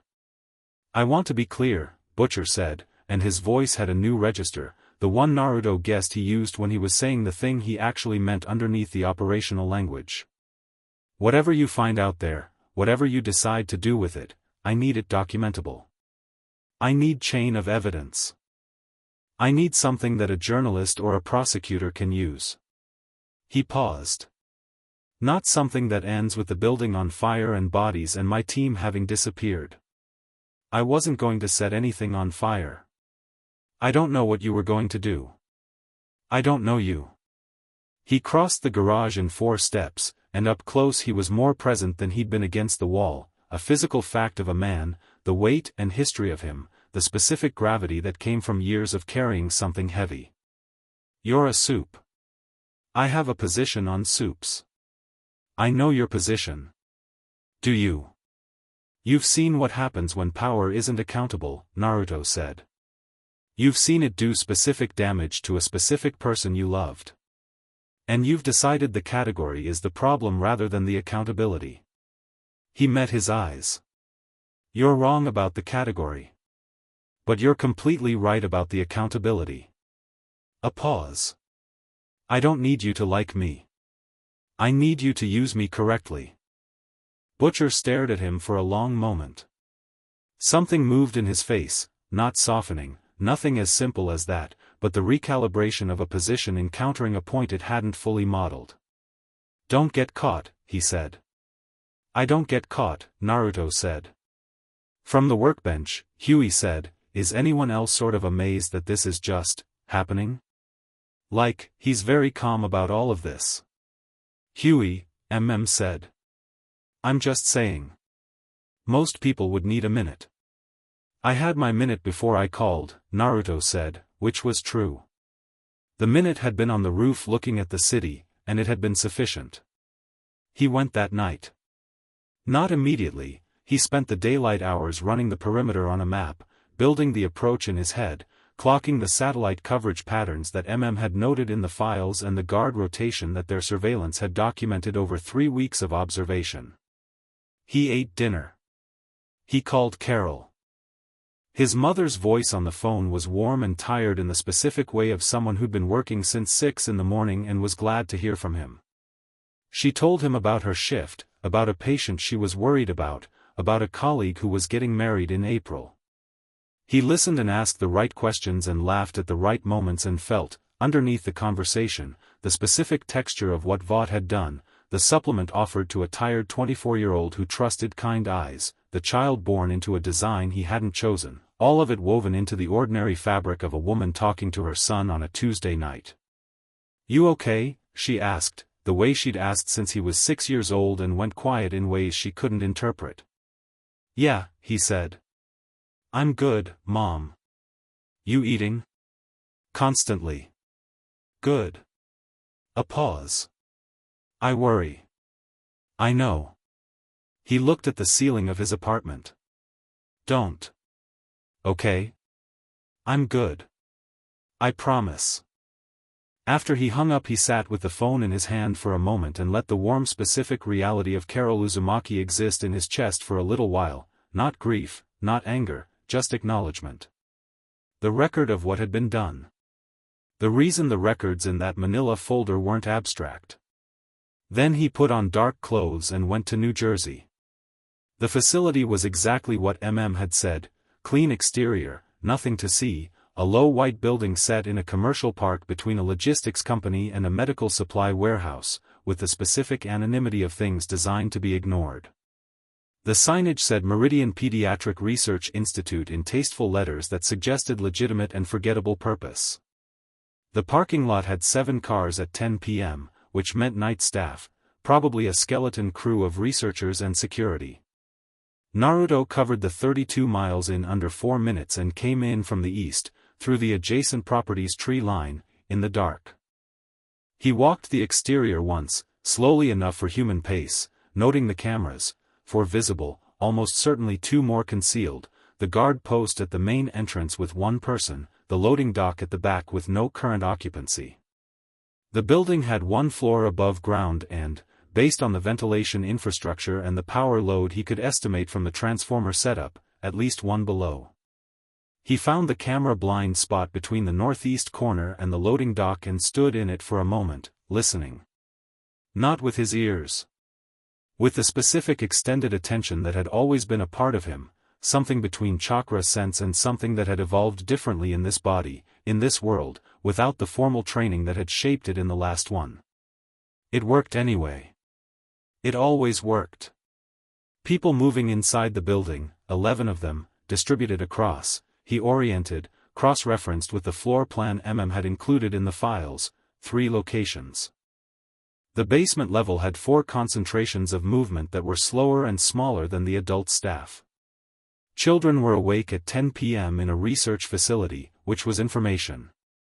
He found the ventilation access on the building's south face and went in through it in less time than it took to breathe, and he was inside the facility's lower level before any sensor registered anything had changed. The basement corridor was white and lit with the same clinical flatness as the photographs. It smelled like antiseptic and the particular closed-air quality of a space that didn't open to the outside. He moved through it at human pace, not because he needed to, but because speed made sounds that careful didn't, and he was being careful. 4 rooms. He found the first one. A boy, maybe 9, asleep in a hospital bed with monitoring equipment attached at his temple and wrist. The equipment was running continuous readings, sleep patterns, something neurological, blood markers through the wrist device.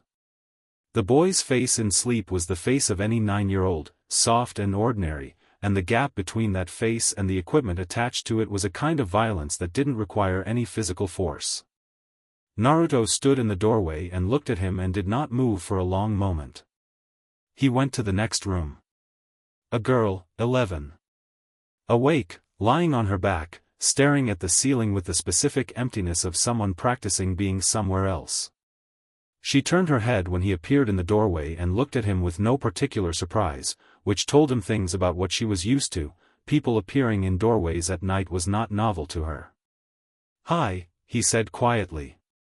She looked at him. "You're not wearing scrubs." "No." "You're not from here." "No." He came to one knee in the doorway so his height wasn't the first thing about him. "What's your name?" A long pause, the kind children use when they're deciding whether the question is safe. "Lily." "Hi, Lily. I'm Naruto." He kept his voice at the level of a conversation in a library. "Are you okay?" She considered this with the gravity of a child who had learned that the question had complicated answers. "I have a headache," she said. "From the tests today." "What kind of tests?" She looked at the ceiling again. "They want to know if I can make things move." A pause. "I can. A little." Another pause. "I don't do it for them anymore." Something in his chest tightened and released simultaneously, the tightening of knowing what she was describing, the release of the specific fierce gladness at the "I don't do it for them anymore." "Good," he said. She looked back at him. "Are you going to take me out of here?" He looked at her. At the monitoring equipment. At the door behind him and the corridor and the 3 staff members whose positions he was tracking at the edge of his awareness. "Not tonight," he said, and he said it honestly, because she deserved honesty and he suspected she'd had very little of it. Not the way it should be done. But, he paused. How many kids are in this building right now? 6. She said it without hesitation, like she'd been counting. There used to be 8. Danny got to go home last month. A pause that had something held in it. They said Priya went home too, but Priya didn't get to go home. He held her gaze. I understand, he said carefully. Do you? More than you might think. She looked at him for a long moment with the ancient assessment of a child who had been lied to enough times to have developed a very good instrument for detecting it, and she seemed to find the reading she was looking for because something in her face released a small careful degree. There's a room at the end of the hall, she said. Where they keep the files. The actual files, the ones they print. They lock it, but the keypad code is 4471 because drive. Mercer uses the same code for everything and I watched him once. She delivered this information with the flat precision of someone who'd been collecting it and waiting to give it to someone who could use it. He looked at her. You've been planning. I've been waiting, she said. Okay. He stood. Lily. I'm going to come back. Not tonight, but I'm going to come back, and when I do it'll be different. He meant every word of it with the complete absence of performance that had always been the thing people either trusted completely or didn't know what to do with. Can you keep this between us until then? She studied him. Are you fast? Very. Faster than the ones outside? The security? Yes. Okay. She looked at the ceiling again, settling back into her waiting position. Don't take too long. I won't, he said. Room at the end of the hall. Code 4471. The room was a records office, shelved floor to ceiling, organized with the thoroughness of people who needed to be able to find things quickly and also needed to be able to deny they existed. He found the current year files in 12 seconds, photographed the relevant ones with the small camera had given him, chosen because it was quiet and left no digital signature, an old technology in a new context, and found, in a folder behind the current year, a subsection labeled with a project name. Vought Compound V, Pediatric Accelerated Development Program. Phase 3. He photographed all of it. Every page. It took 90 seconds. He also took one physical document, not from the operational files, from a different section, the administrative correspondence. A letter on Vought International letterhead, signed by Stan Edgar, dated 14 months ago, approving budget for what it described as continued optimization of Phase 3 yield outcomes. Specific language. Specific signature. Specific date. He pocketed it.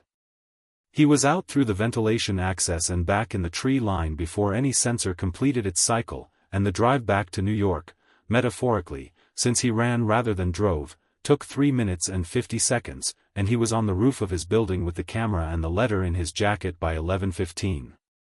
He called Butcher. Already? Butcher said. I'm done. A silence. You went tonight. I said I'd go. I meant, a pause with something complicated in it, I meant give us time to prepare for whatever. There are 6 children in that facility right now, Naruto said. I'm not going to wait for a convenient preparation window. A longer silence. Then, with the controlled voice of a man who was processing several things at once, what did you get? Photographs of operational records. Full Phase 3 documentation. And, he paused, a letter from Edgar. Signed, dated, authorizing budget for the program directly. He heard Butcher's breathing change. Not dramatically, not a gasp or any Hollywood version, just the slight shift in depth that breathing does when a body receives something it's been looking for a very long time. Edgar, he said. Edgar. Not just Homelander. Not just, Edgar, Naruto said again. Directly. Unambiguously. Another silence. When Butcher spoke again, the flatness in his voice had a different quality, not controlled anger this time but something more like the stillness after the anger, the place where decision lived. How fast can you get to Red Hook? 4 minutes. I need 3 of them to pour a drink. Pour 2, Naruto said. He was there in 4 minutes anyway because he stopped to buy 2 cups of coffee from a place that was open because New York had decided long ago that closing was a philosophical choice. He walked into the garage with the cups and found Butcher at the workbench with and Huey, all 3 of them with the awake, alert quality of people who'd been summoned in the middle of the night and had come immediately. He handed a coffee to Butcher, who took it without acknowledging the gesture while simultaneously not putting it down. He laid the camera on the workbench. Took it immediately, connected it to a laptop, started pulling images. Butcher looked at the physical letter. He held it carefully, more carefully than he held most things, Naruto noted. His face while reading it was very still. This is enough, said, scrolling through the photographs. This alone, this documentation, this signature, this is prosecutorial. This is not just whistleblower material. This is evidence. Evidence only works if someone can use it, Butcher said. He set the letter down. Looked at Naruto. You said there are 6 kids in there right now. 6. And you left them. Tonight. He held the gaze. Taking them tonight means the program goes underground. Vought destroys the records, moves the other facilities, relocates the kids in ways we can't track. We get 6 kids out and lose the chance to dismantle the whole thing. He paused. I don't like it either. How long? Butcher said. How long until what? Until you can get them out properly. With the whole structure coming down around it. Naruto thought about this. About what properly required, the documentation in the right hands, the right journalist, the public exposure that couldn't be managed or suppressed, and simultaneously the simultaneous extraction of the kids before Vought could respond. The timing of it was the entire problem. Too early and it went underground. Too late and someone got hurt. Weeks, he said. Not months. Butcher nodded. Once. The nod of a man who hated the answer and accepted it because the alternative was worse and he'd been making that calculation his whole adult life. There's something else, Naruto said. Everyone looked at him. There was a girl. 11 years old. He picked up his coffee. She had the code to the records room. She'd been watching for someone to give it to. He looked at his cup. She's been in there long enough to develop the patience for that. Silence in the garage. The oil smell and the cold and the specific weight of a room full of people who had just received information they needed to act on and couldn't act on yet. What's her name? Huey said. He'd been quiet for most of the night, but his face had the honest anguish of someone for whom abstraction had just become specific. Lily. Huey nodded. Looked at the workbench. Looked up again. We get her out, he said. Not operational planning, just necessity, stated plainly by someone who said what he meant. We get them all out, Naruto said. All 6. And then? Said. He thought about Stan Edgar in a restaurant on the 42nd floor, unhurried, measured, patient beyond any individual event. He thought about a letter on company letterhead, signed in blue ink, authorizing the optimization of yield outcomes from children. And then we dismantle the machine, he said. All of it. From the top. Butcher looked at him across the workbench. For the first time since the garage door had opened that morning, he didn't look like a man maintaining a position against conflicting data. He looked like a man who had been fighting something enormous and mostly alone for a very long time and had just found something he could put weight on. He didn't say anything about it. He drank his coffee. Right, he said. We need a journalist. I know one, said. We need a lawyer. I know 2, Naruto said. We need a plan for simultaneous exposure and extraction that doesn't give Vought a 30-second window to respond. Working on it, Naruto said. We also need, Huey said, from his corner, more coffee. Because this is going to be a long night and that pot is empty and I'd like to contribute something tangible to the operation. Nobody laughed. Nobody didn't laugh either. Butcher pointed at the coffee maker in the corner. Huey went to make it. And in the slight loosening of the room that followed, the exhale of people who'd agreed on something enormous and were now in the practical business of what came next, Naruto looked at the photograph still open on MM's laptop. Lily on her back, staring at the ceiling. The boy asleep with the monitoring equipment. The empty hallway, clinical and white. He looked until he'd seen them properly. Then he turned to the workbench and started working. At 3 a.m, Huey fell asleep against the wall with his coffee still in his hand with the absolute conviction of someone whose body had simply overruled him. Covered him with a jacket from somewhere without breaking her focus on the laptop. Butcher looked at him for a moment and something moved through his face that was gone before it could be named. He's not what you expected, Naruto said quietly. Nobody is, Butcher said, also quietly, and went back to the documents. At 4, Naruto stepped outside for air. The garage had been closed for hours and the ventilation was theoretical, and stood in the Red Hook dark with the East River somewhere nearby doing its indifferent thing. He took out his phone. There was a message from Annie, sent at 1 a.m, saw the news. Vought had a press release tonight about the Pediatric Wellness Initiative. Third one this year. Something's moving. He stared at the message. She'd sent it in the middle of the night, which meant she'd been awake in the middle of the night, which meant she'd been thinking about the conversation at the ramen place and watching the signals. He typed, I know. We need to talk. Not on this line. Her reply came in 30 seconds, which meant she'd been awake still, or awake again, or the kind of awake that was adjacent to sleep and knew the difference. When? Tomorrow, he typed.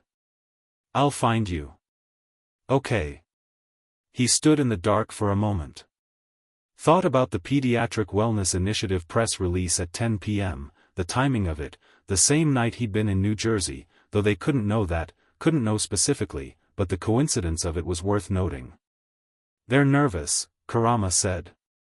Not loudly. More like thinking aloud. Something spooked them. Not you specifically. But the accumulation. Edgar's meeting, the Rockefeller event, a train going off script, Homelander's visit to your apartment. Individually those are manageable. Together they suggest a system under internal pressure. A pause. They're shoring up the narrative before they know what they're shoring it up against. Standard practice. Standard for institutions that know they've done something that can be exposed. Kurama paused. The children's program has been running for 12 years. It survived this long because nobody with the capacity to do something about it knew and cared simultaneously. Now they do. Now you do. A correction with precision. Which is different from an abstract they. You specifically, Naruto Uzumaki, who has a historically inconvenient relationship with the concept of leaving wrong things to resolve themselves. Is that a criticism? No. A warm, enormous pause, the kind that contained things the fox didn't say directly. No. It's not. The East River moved in the dark. A barge somewhere, a light. The city hummed with its perpetual, irresistible life. He went back inside. They worked until dawn. By the time the Red Hook sky had gone from black to gray to the tentative pale announcement of another morning, they had the outline of something that could, if every moving part cooperated and several things went exactly right, actually work. It was the kind of plan that looked insane written down and was inevitable once you stopped writing and started believing the people in the room were capable of what the plan required. Butcher walked him to the garage door when he left, while was still at the laptop and Huey was still asleep against the wall. Uzumaki, he said. Naruto turned. Butcher looked at him with the uncomfortable expression of a man whose position was being modified against his preference. "The girl," he said. "Lily." "Yeah. We get her out first." A pause. "The others too. But her first. She's been there longest." "How did you know that?" "She had time to find the code." His voice was flat. "That takes time." Naruto looked at him. At the face organized by years of specific anger, and behind it, visible now in the early light, the thing the anger was protecting, the grief, the loss, the person who had loved someone completely and watched the machine take them apart and decided that the only answer was to dismantle the machine. "Yeah," Naruto said. "Her first." Butcher nodded. "Once." Went back inside. Naruto stepped into the dawn. Ran. Gold and the gray morning light. Past the warehouses and the water and the bridge and the waking city. Past coffee carts opening and delivery trucks and the dog walkers and the early joggers and all the ordinary beautiful machinery of people living their lives in the city that didn't know what was happening in white corridors under the Jersey light. Past a bus shelter with a Starlight advertisement, Annie's face in the morning, and he was past it too fast to see it clearly, but he felt it, the way you feel something familiar without looking directly at it. Fast. Moving. Awake. The morning had begun. Chapter 6, the date, the disaster, the kiss. She found the note under her apartment door at 7 in the morning. Not a text. An actual note, written on the back of a takeout menu from Mrs. Kim's, in handwriting that was confident and slightly chaotic in the way of someone who thought faster than their hand and had made peace with the gap. "There's a place on the west side that does breakfast ramen. I know that sounds wrong. It isn't. Meet me at 8. I'll be outside your building. NPS, don't bring security. PPS. I know about the tail Vought put on you last week. I lost them already. You're welcome." She stood in her doorway in her pajamas holding the menu and reading it twice and felt something move through her chest that she was going to continue not naming for as long as reasonably possible. She went and got dressed. He was outside at 8 on the dot, sitting on the front steps of her building with 2 coffees, which suggested either he'd timed it perfectly or he'd been there early and the coffees were a prop. She suspected the latter and didn't say so because she found it, against all reasonable judgment, somewhat endearing. He handed her a cup when she came down. "You came. You left a note on a takeout menu. I didn't have paper. You could have texted." "I could have." He stood, unbothered. "But you've been getting a lot of monitored texts lately and I wanted one communication that was just a note." He started walking. "Also, the breakfast ramen is genuinely the thing I want to talk you into, and it required a stronger medium than text." She walked beside him, pulling her jacket tighter. The morning was cold and bright, November all the way through, the sky a hard clear blue that made everything sharp-edged. She'd left without the full Starlight setup, civilian clothes again, hood, sunglasses, and the specific relief of that was something she still noticed even after months of occasional escapes. The relief of being allowed to be weight-bearing in a body instead of decorative. "You were up all night," she said. "Some of it." "Something happened." He glanced sideways at her. "Some things happened, yeah." "A beat." "I'll tell you." "Not on the street." "The breakfast ramen place." "The breakfast ramen place." They walked in comfortable silence for half a block, which she'd noticed was something they could do, occupy silence without needing to fill it, which was either a sign of ease or a sign that they were both people who'd learned to be careful with words and so defaulted to quiet when nothing precise needed saying. "How are you?" he said. She considered the question the way she'd learned he meant it, not as social filler but as a genuine inquiry requiring an honest answer. She thought about the middle-of-the-night press release, about Ashley's texts, about standing in frame at Rockefeller Center watching a 2-minute conversation she couldn't hear, about all the small compressions of the last few weeks. "Stretched," she said. Like something that's been pulled in too many directions for too long and is trying to figure out which direction it actually wants to go. That's very precise for 7 in the morning. I've been awake since 4. Me too. He said it with a kind of companionable solidarity, two people who'd been separately awake at 4 in the morning and were now both outside in the cold blue day, and it was such a small thing, but it had the specific quality of small things that were actually large things wearing small clothes. The breakfast ramen place was on 52nd and 10th, up a narrow flight of stairs above a dry cleaner, with 8 tables and a kitchen that was doing serious things with broth at 8 in the morning.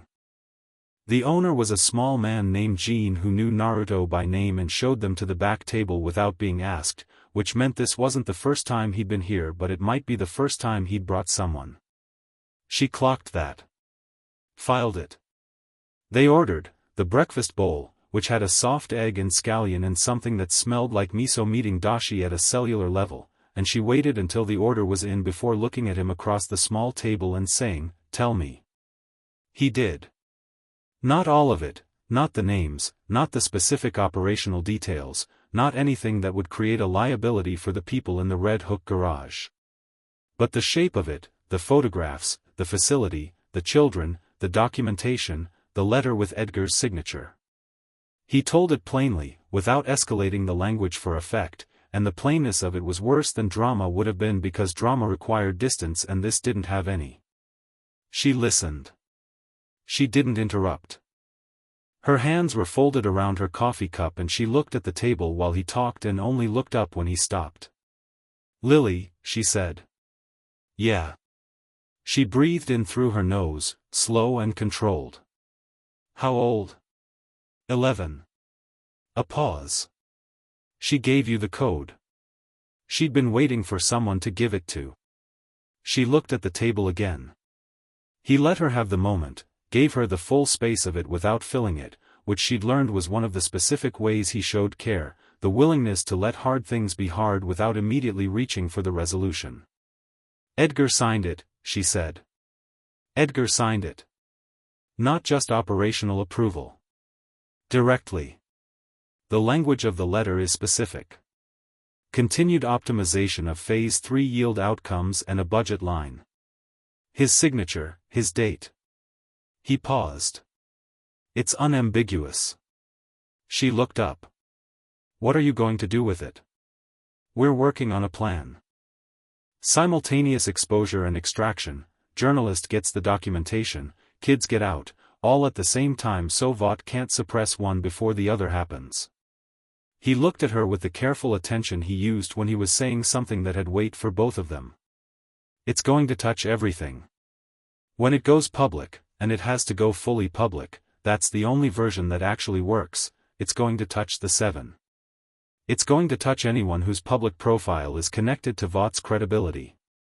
She understood what he was saying. "It'll touch me. Your association with the brand. The way the public understands you." A pause. "I'm not asking you to participate in any of the operational side. I'm not asking you to do anything.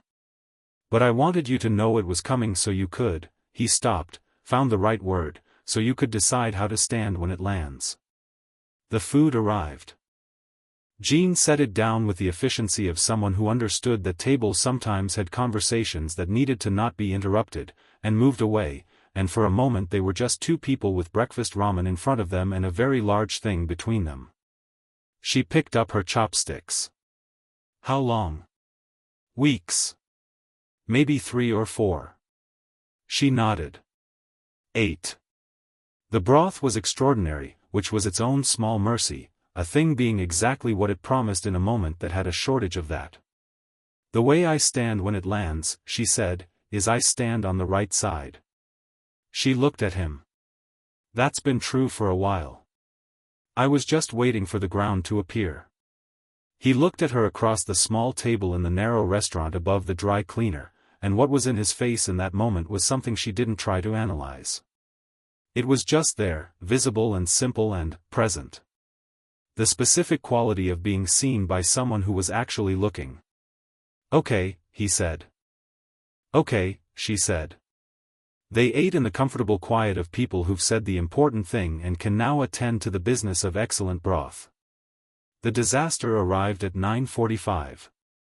She heard it before she saw it, the specific displaced air sound of a high-speed descent, close, and then a boom that rattled the restaurant's front window and made Jean appear from the kitchen with an expression that suggested this wasn't the first unusual thing that had happened near his establishment but that he maintained hope it might be the last.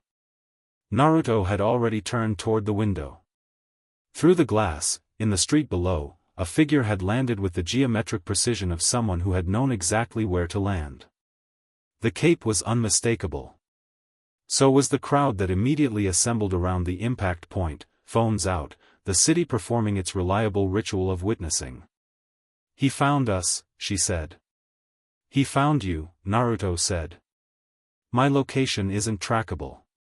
Yours apparently is." Her jaw tightened. The monitoring. Not her messages this time, something else, something more direct, and the specific fury of that, of her body or her phone or some device she'd been given existing as a signal to him, moved through her in a hot clean line. "I should go down," she said. "You should finish your breakfast," he said. She looked at him. He came here to interrupt something. Going down immediately is giving him the interruption he came for. He turned back to his bowl with the equanimity of someone who had made the calculation and was comfortable with it. "Finish your breakfast. Then we'll go down." She stared at him for a moment. Then she picked up her chopsticks and finished her breakfast. It took 8 minutes. Homelander waited in the street below with the infinite patience of someone who was also performing infinite patience for the cameras that had arrived, and she could see through the glass that he'd moved into the optimal camera position, cape arranged correctly, chin up, and was talking to members of the crowd with the warmth that was technically indistinguishable from genuine warmth and which she had spent 3 years learning to distinguish. They walked downstairs together. Through the dry cleaner, Jean had opened the back passage without being asked, which said something about his character, and out the side door to the street. Homelander turned when they came around the corner. His expression did several things in rapid sequence: satisfaction first, then recalibration at seeing them together, then the performance of pleasant surprise, then something underneath all of it that was neither pleasant nor surprised. "Annie." The public voice, broad and warm. "What are you? I've been looking for you." "Your phone was off," she said. "I turned it off." A brief pause. "I wanted to check in.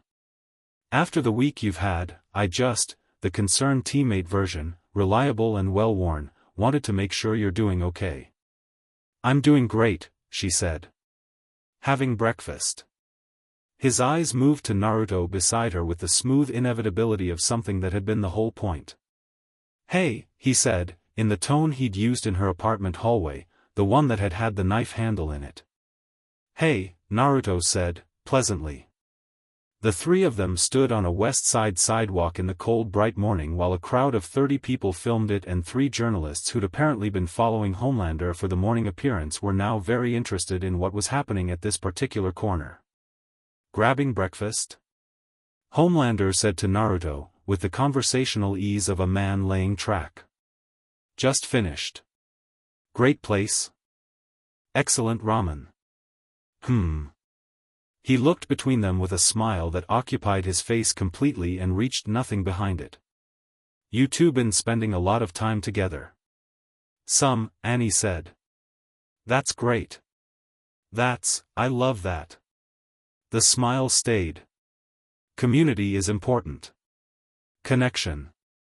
It's what we're about, right?" He looked at Naruto. "You should really think about coming by the tower.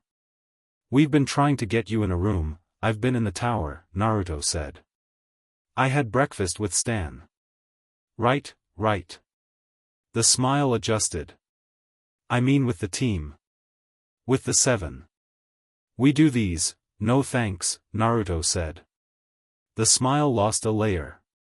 Not gone, still technically present, still deployed, but one layer thinner, like paint over a surface that wasn't taking it properly. "No thanks," he repeated. I appreciate the invitation, Naruto said, with the tone of someone who didn't.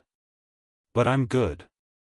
One of the journalists had gotten close enough to extend a recorder, and Homelander's awareness of the proximity was visible in the micro-shift of his posture, performance back to full, the layer that had dropped replaced and reinforced. Well, the offer's open.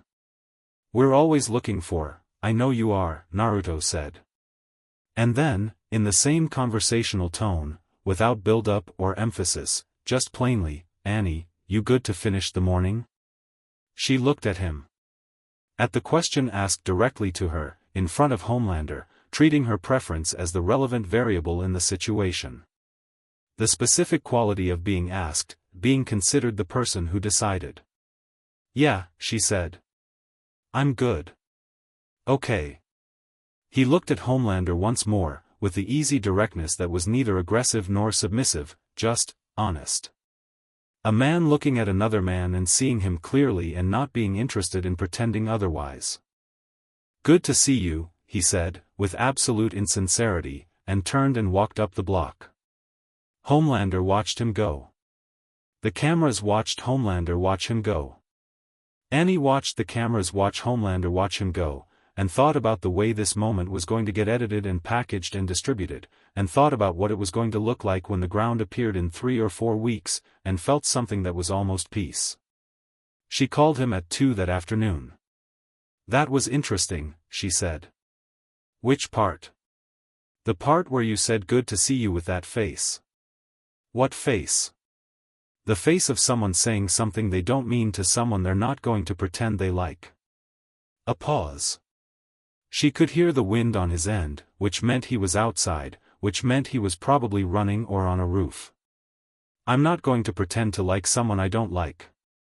I know. That's the interesting part. She was in her apartment, standing at the window, watching the city do its afternoon thing. Homelander is used to people not liking him and performing like they do. You did the reverse. You were perfectly polite and completely honest about disliking him, and the combination seemed to genuinely confuse him.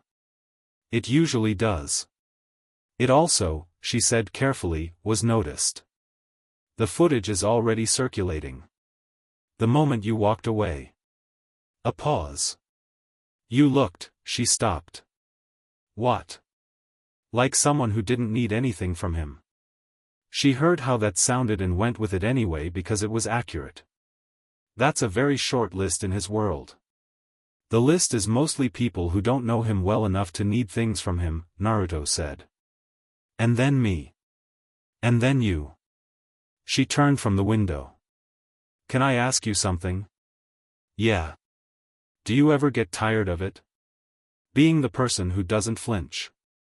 Who doesn't need the approval or the validation. Who looks at the whole machine and just, she made a gesture he couldn't see, doesn't. A thoughtful pause. The kind she'd learned meant he was actually thinking rather than reaching for an answer. Sometimes, he said. In a different way than you'd expect. It's not tiring to not be afraid of him specifically. It's tiring to be in a world where so much depends on someone's fear of one person. He paused. I've been in worlds, in situations where the fear was structural. Where the whole shape of how people lived was organized around one powerful thing. And it's just, another pause, it's exhausting to see it again. The same pattern. You've been in a lot of worlds, she said. I've had a long life, he said, which was the same thing he'd said in the park and carried the same quality, almost joking, not quite. You say that sometimes. Because it's true. She considered this. How old are you actually? 22. That's not what I asked. A silence that had a kind of warmth in it. Then, older than I look. Younger than I feel. Both of those at the same time, somehow. She stood with her phone and the afternoon light and the city outside her window and thought about a person who moved like that, who spoke like that, who held difficult things with such specific ease, and tried to place him in any category she had available and found that none of them fit. Naruto, she said. Yeah. Are you doing anything tonight? A pause. I have a thing at 6. After that I'm free. What kind of thing? The red hook kind. Okay. She moved away from the window. After that. If you're not, I'll come find you, he said. After. Okay. She hung up and stood in her apartment for a moment, and the thing in her chest that she'd been not naming was getting more specific and harder to keep at the level of abstraction where she'd been managing it. She named it. It felt like something falling into place. He showed up at her door at 8:30 with the specific look of someone who'd been on their feet for 17 hours and was functional anyway, which she recognized from her own mirror often enough to find it quietly funny. You look terrible, she said. Thank you. He had a bag. I brought ramen. 3rd place this week, you can compare. You're conducting a survey. I'm establishing data. He looked at her. Are you going to let me in? She stepped back from the door.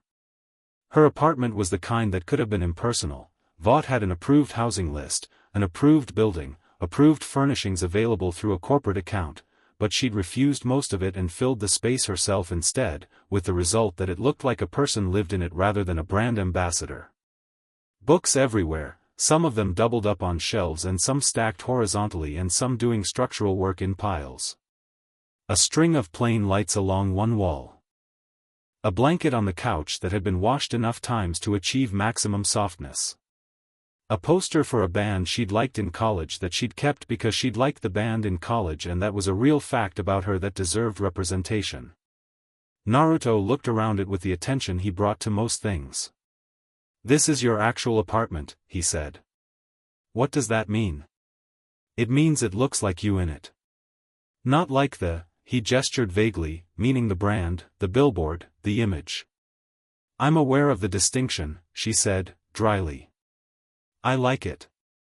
She took the bag and set it on the kitchen counter. 2 containers, 2 pairs of chopsticks, a small container of extra broth that he'd apparently also brought.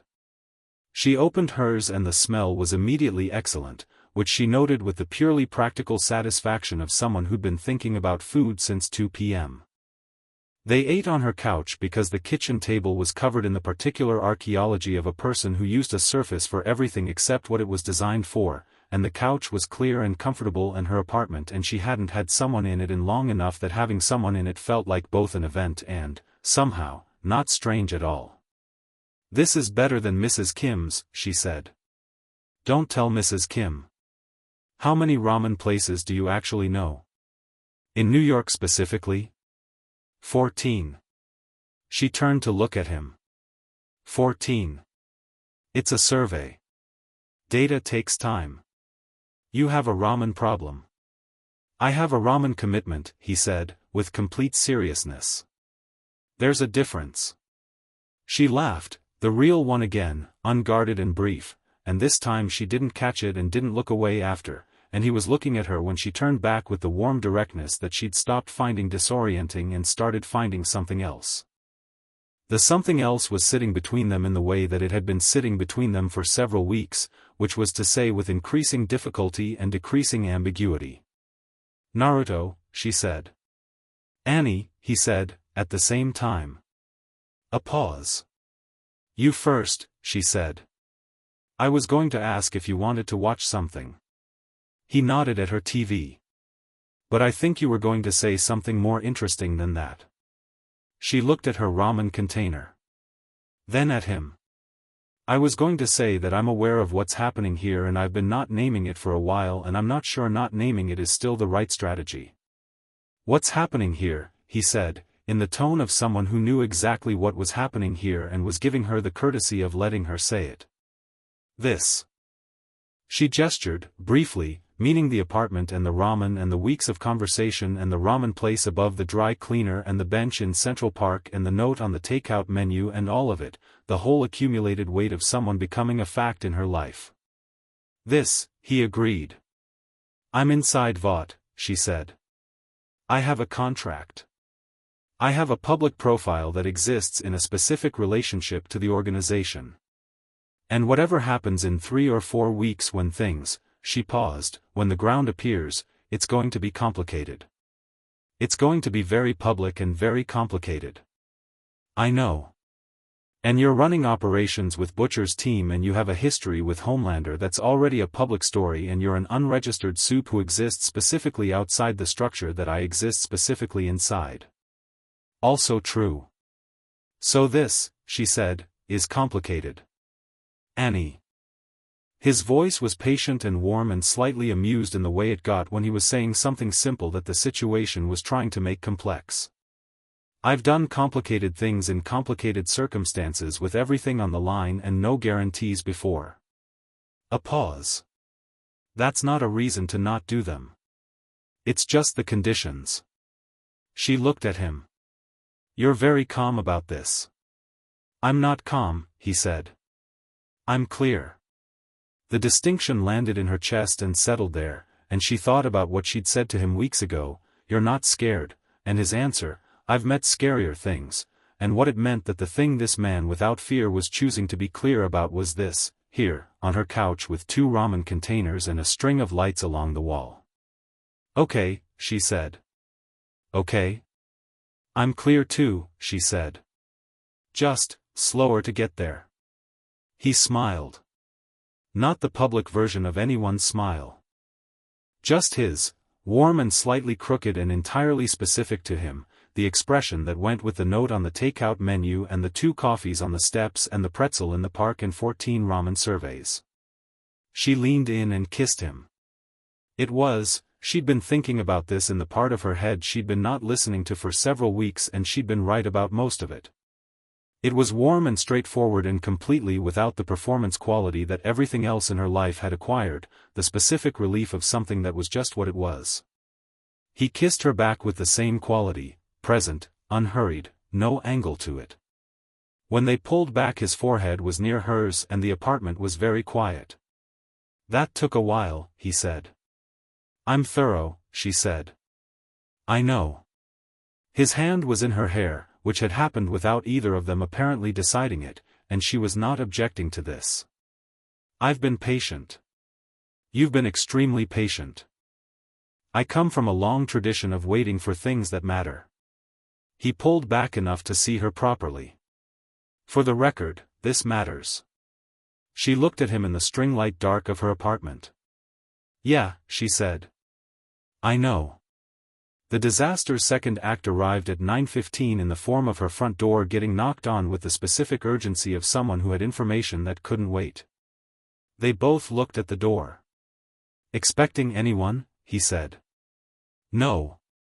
She was already reading the knock, not Vought security, not the specific authority knock, something different.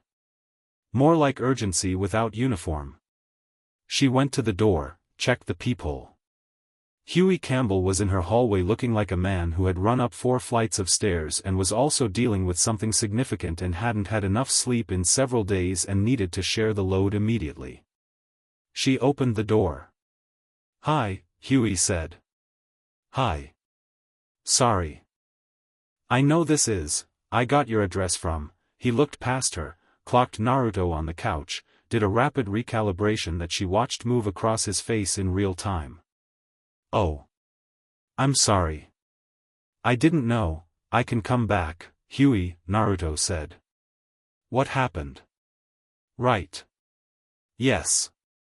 He came in without quite being invited because the information required forward momentum. Vought moved up the timeline on the New Jersey facility. "Tonight. They're doing a relocation, tonight." Naruto was off the couch.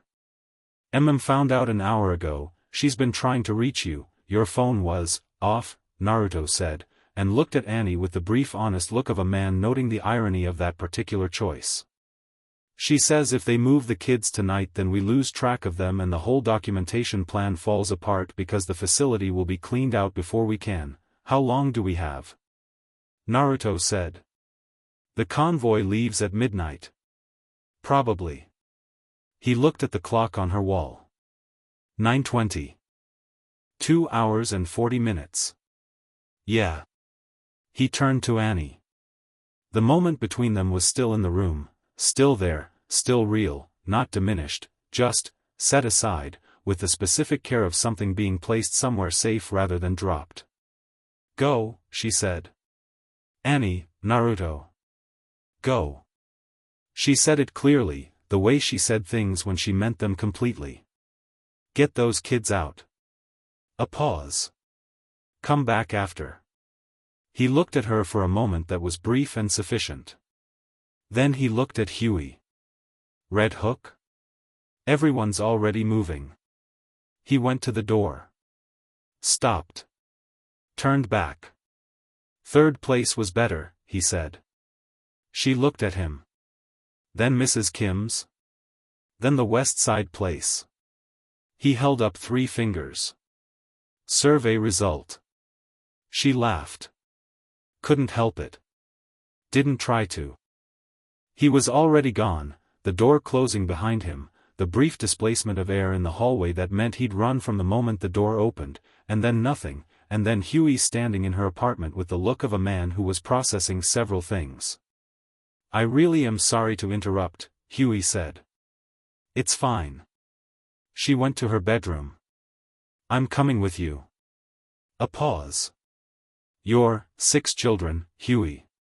She came back with her jacket and the Starlight gloves she kept in her bedside table because you never knew.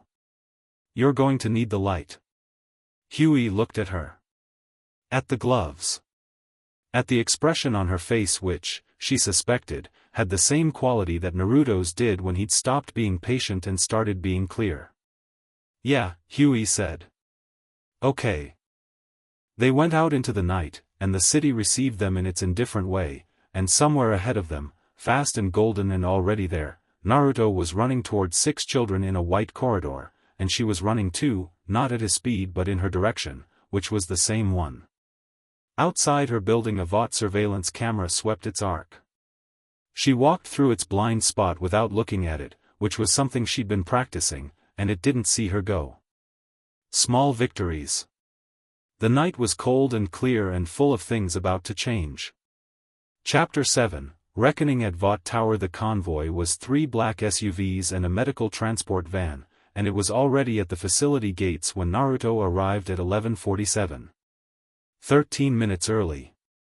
Someone inside had moved the timeline up.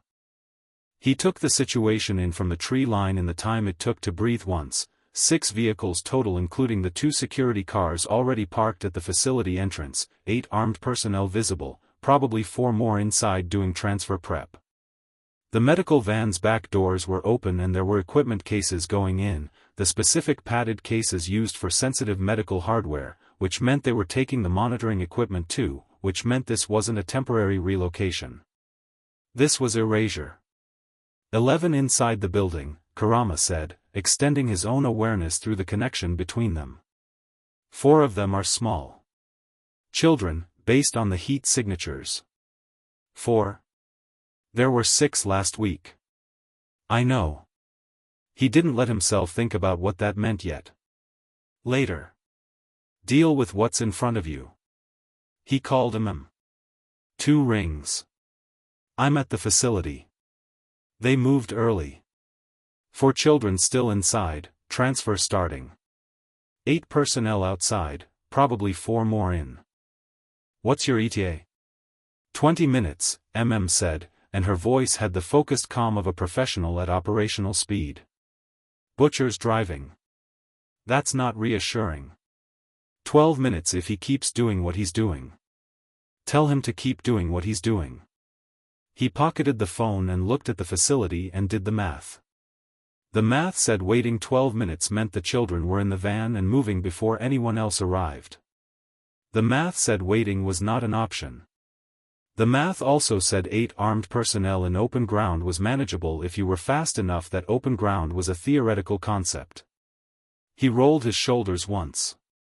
Felt the speed coil in his blood the way it always did before he ran at real capacity, not the casual city crossing pace, not the training baseline, but the actual upper register that he used rarely because at full speed the world became a different kind of place and you had to be careful what you did in it. Don't hurt them more than necessary, Kurama said. Not as a reminder, as a given. Obviously. The children are going to be frightened. I know. Move fast but land slow. When you get to them, slow down. I know, Kurama. I know you know. I'm saying it anyway. He ran. The first guard by the gate registered a disturbance, wind pressure, a sound at the edge of hearing, and was unconscious before his radio cleared his holster. The second had better reflexes and got his hand on his weapon before Naruto's palm connected with the nerve cluster below his ear and took him down cleanly.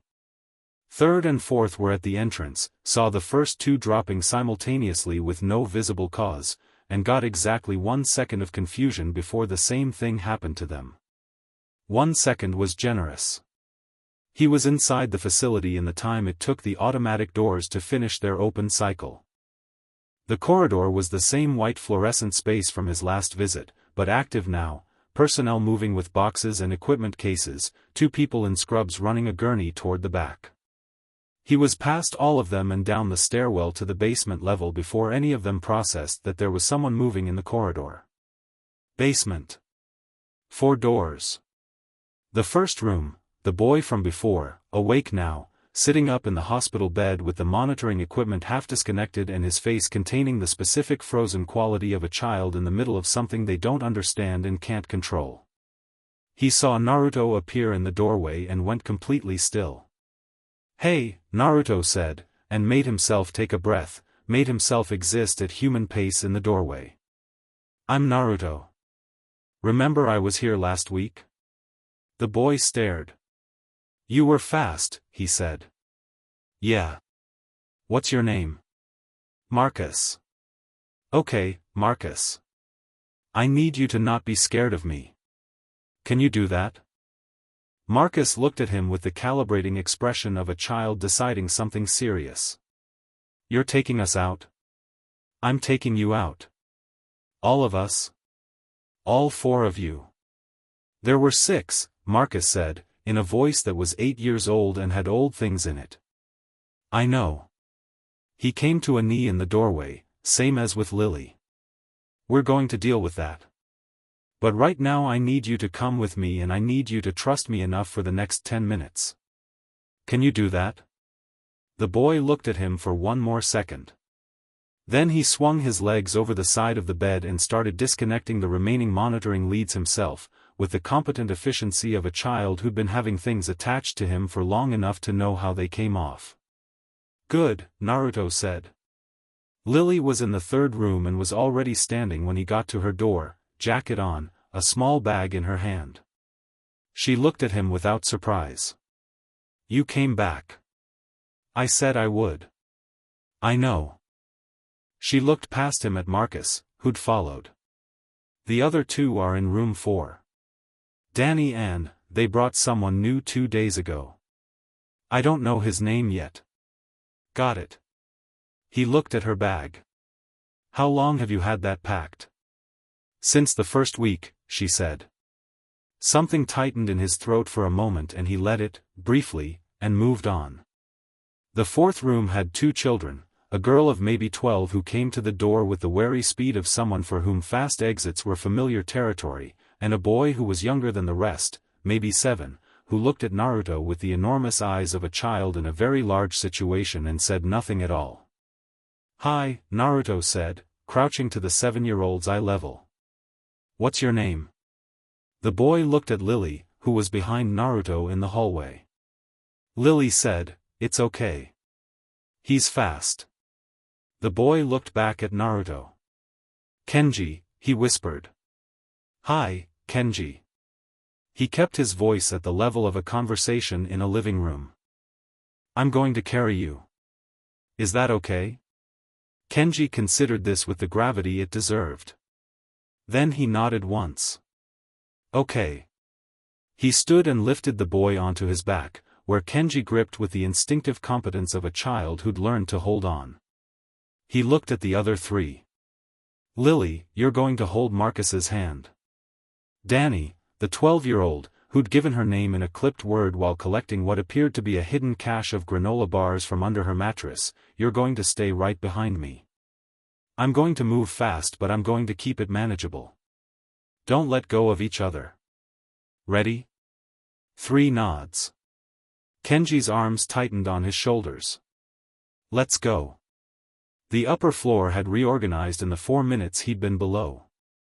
2 personnel had found the downed guards at the entrance and were on radios, which meant Vought security was being called, which meant the window was closing.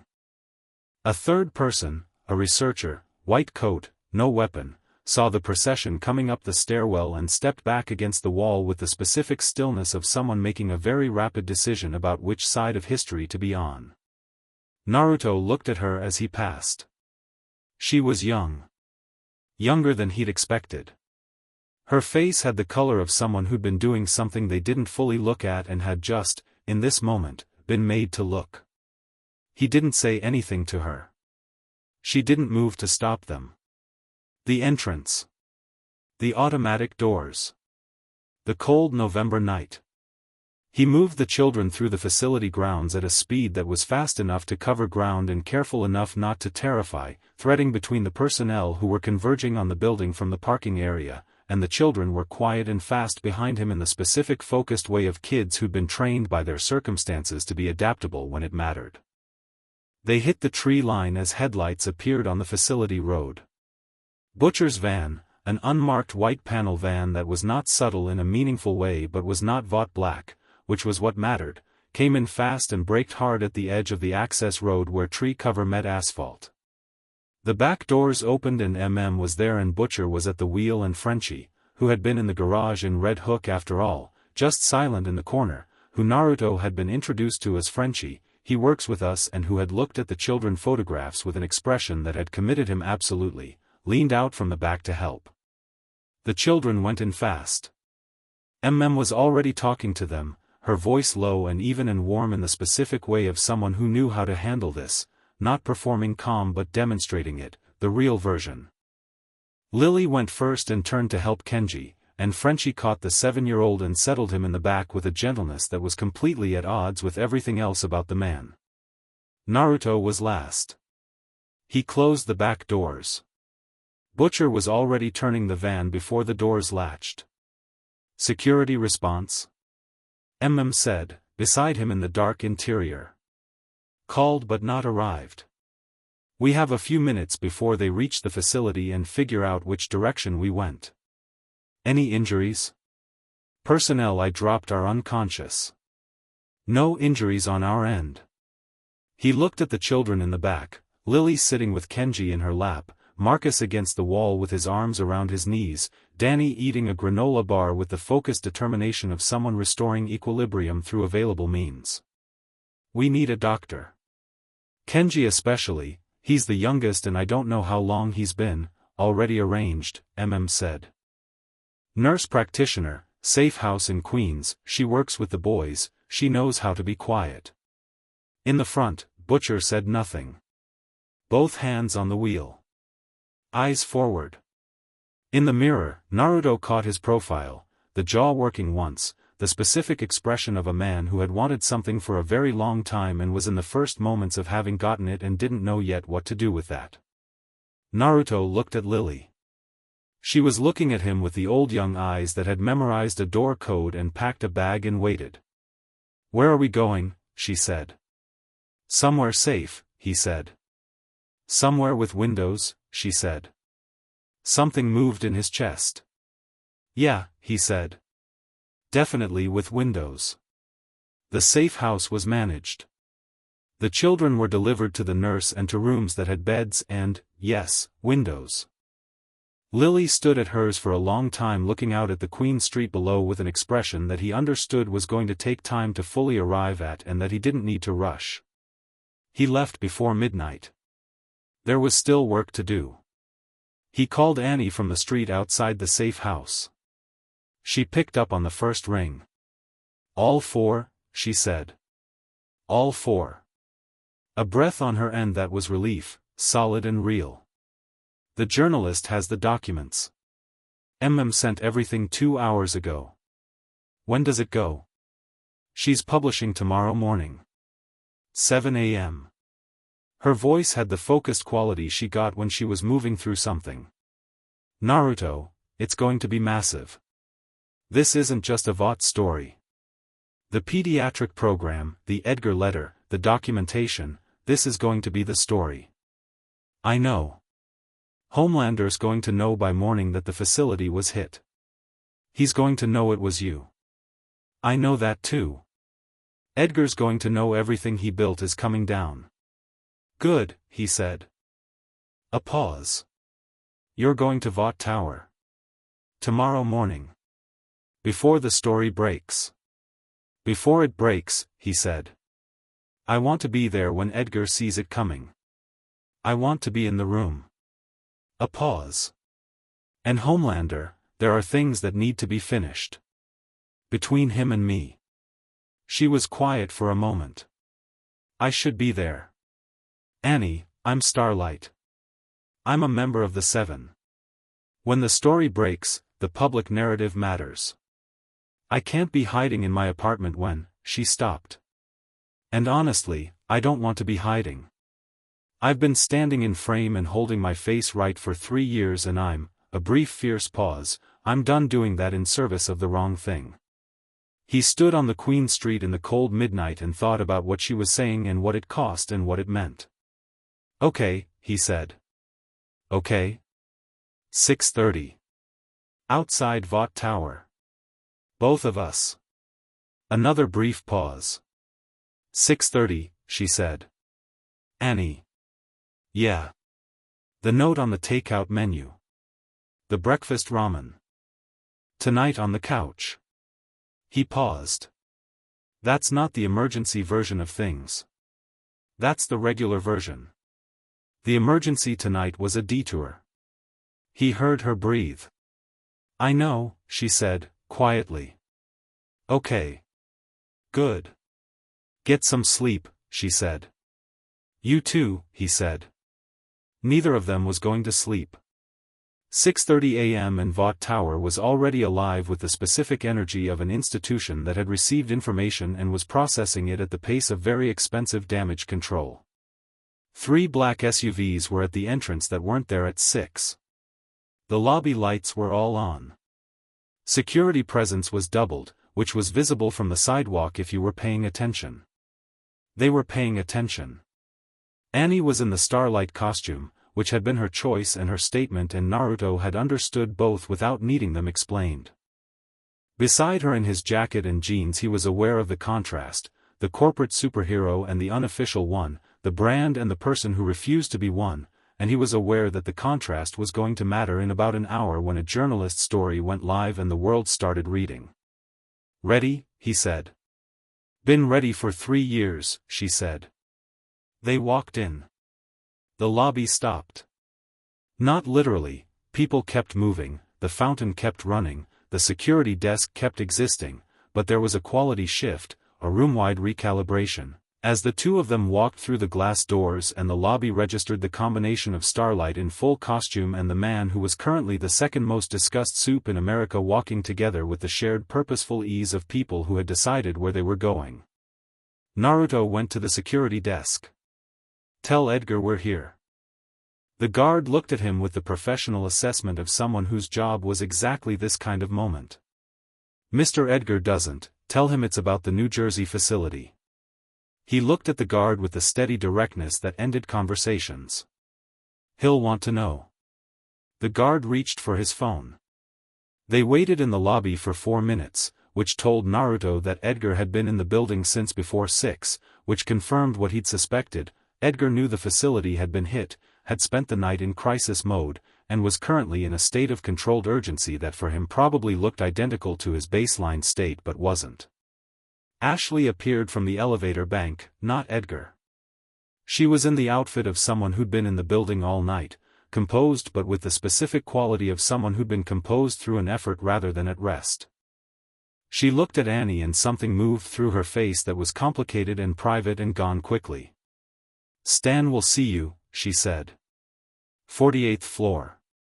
Not the 42nd? Naruto said. No. A beat. He wanted to be higher up this morning.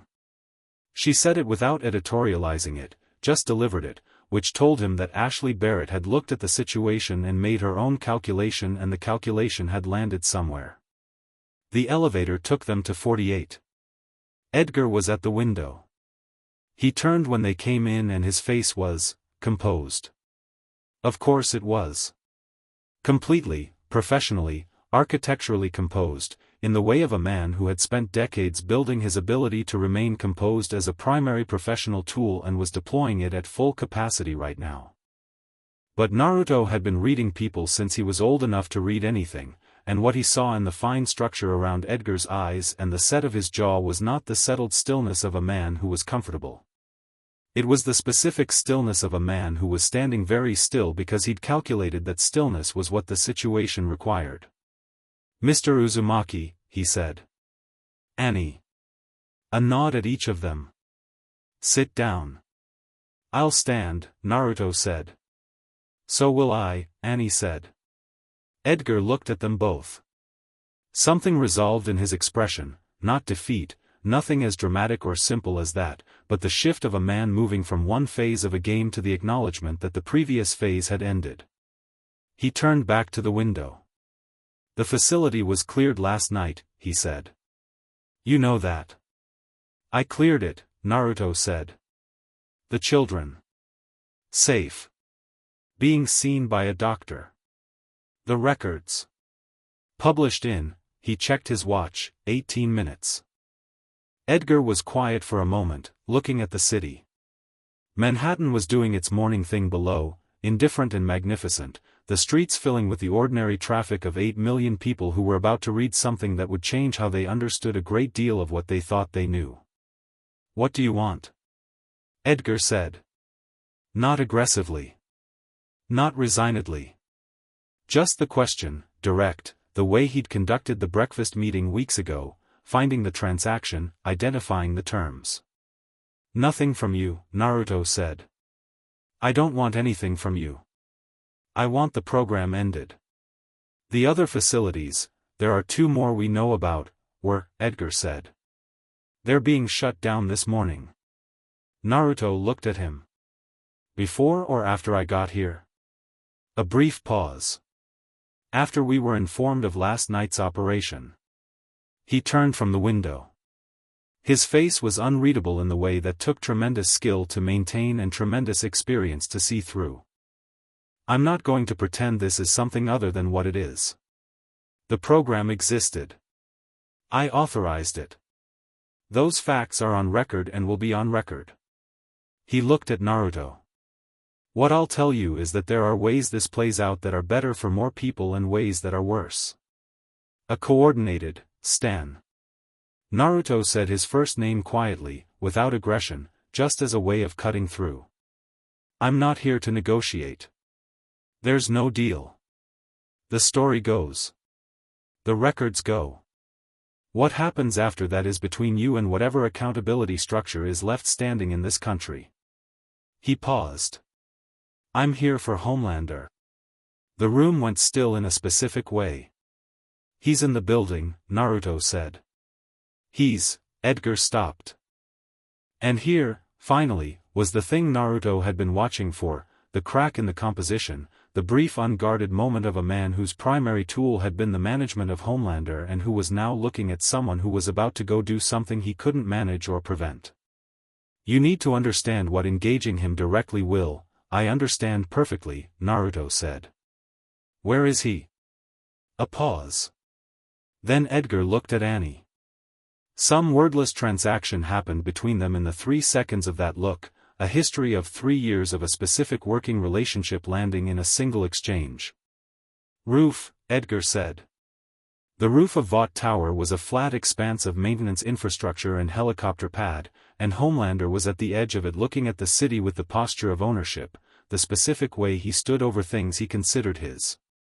He turned when the roof access door opened. His expression went through the same rapid sequence it had gone through in the lobby of Naruto's building, read the arrival, calculate, perform an adjustment, settle on an approach, except this time the sequence was faster and landed somewhere colder than it had before. He looked at them both. "Annie. Then, you. Then back to Annie. You came here with him." "We came together," she said. "That's going to be a problem," he said, and the tone was the flat one, stripped of the public layers, the one Naruto had heard briefly in the hallway, and that was, undeniably, the more honest version. "Homelander," Naruto said. The pale eyes came to him. In the morning light on the roof they were exactly the color of ice over deep water, the specific blue that was coldest at its center. "You hit the New Jersey facility." "I did." "You took the children." "I did." "And the records." A pause. "Edgar's going to take the fall for the program." "That's already in motion, I can see it, I know how he moves." His jaw shifted. "That's fine. Let him. I didn't run that program." "You knew about it." "I knew about a lot of things." He said it with the specific casualness of someone who had decided that moral responsibility was an administrative category that didn't apply to him. "I know about everything that happens under my watch. That's my job." "Then you're responsible for what happened under your watch." Homelander looked at him for a long moment. Something was building in the pale eyes, rising through the ice like something from deep water, and Naruto recognized it the way he'd recognized threats his whole life, not with fear, with clarity. "You've been a problem," Homelander said, "since the day you stepped onto that street." "I know. You've been." He stopped, and the stop had the quality of a pressure valve, undermining things. "The structure. The public understanding. People look at you and they look at me and they're," another stop, and this one was longer, and what came next had the quality of something true escaping against intent, "they're not afraid anymore. Not of me. Because you're not afraid of me and they can see it, and that's not my fault," Naruto said. "That's yours." The sentence landed like a flat stone on still water, and the ripples from it were visible in Homelander's face. "What you built," Naruto said, "was a structure held up by fear. And when something comes along that isn't afraid, the structure doesn't break because of me. It breaks because it was only ever fear holding it up." He paused. "That's not my problem. That's what you built." Homelander's eyes fired. The laser beams were full capacity and aimed at Naruto's chest, and the roof should have had a smoking hole in it and Naruto should have been dead. He was not at either of those locations. He was 6 feet to the left and slightly forward, having moved at the specific speed that made the laser beams arrive at where he'd been rather than where he was, and the edge of the roof had a new groove in it that hadn't been there before. "You moved," Homelander said. He sounded genuinely surprised. "I generally do." The second shot was faster, adjusted, and Naruto moved again, not just laterally this time but forward, closing the distance between them while the beam tracked right and he went left and came in under its arc. He planted a hand on Homelander's chest and pushed. Not a strike. A push. Full chakra enhanced, full speed loaded, the specific force of someone who had once pushed a tailed beast back on its heels, a push that sent Homelander across the roof in a controlled line and into the HVAC housing at the far end hard enough to crater the metal. The housing said something structural about this and then stopped saying things. Homelander came out of it. His face was different now. The ice was cracked and what was underneath was hotter, not anger in the ordinary sense, not the performative anger of press events or the cold calculated anger of the hallway.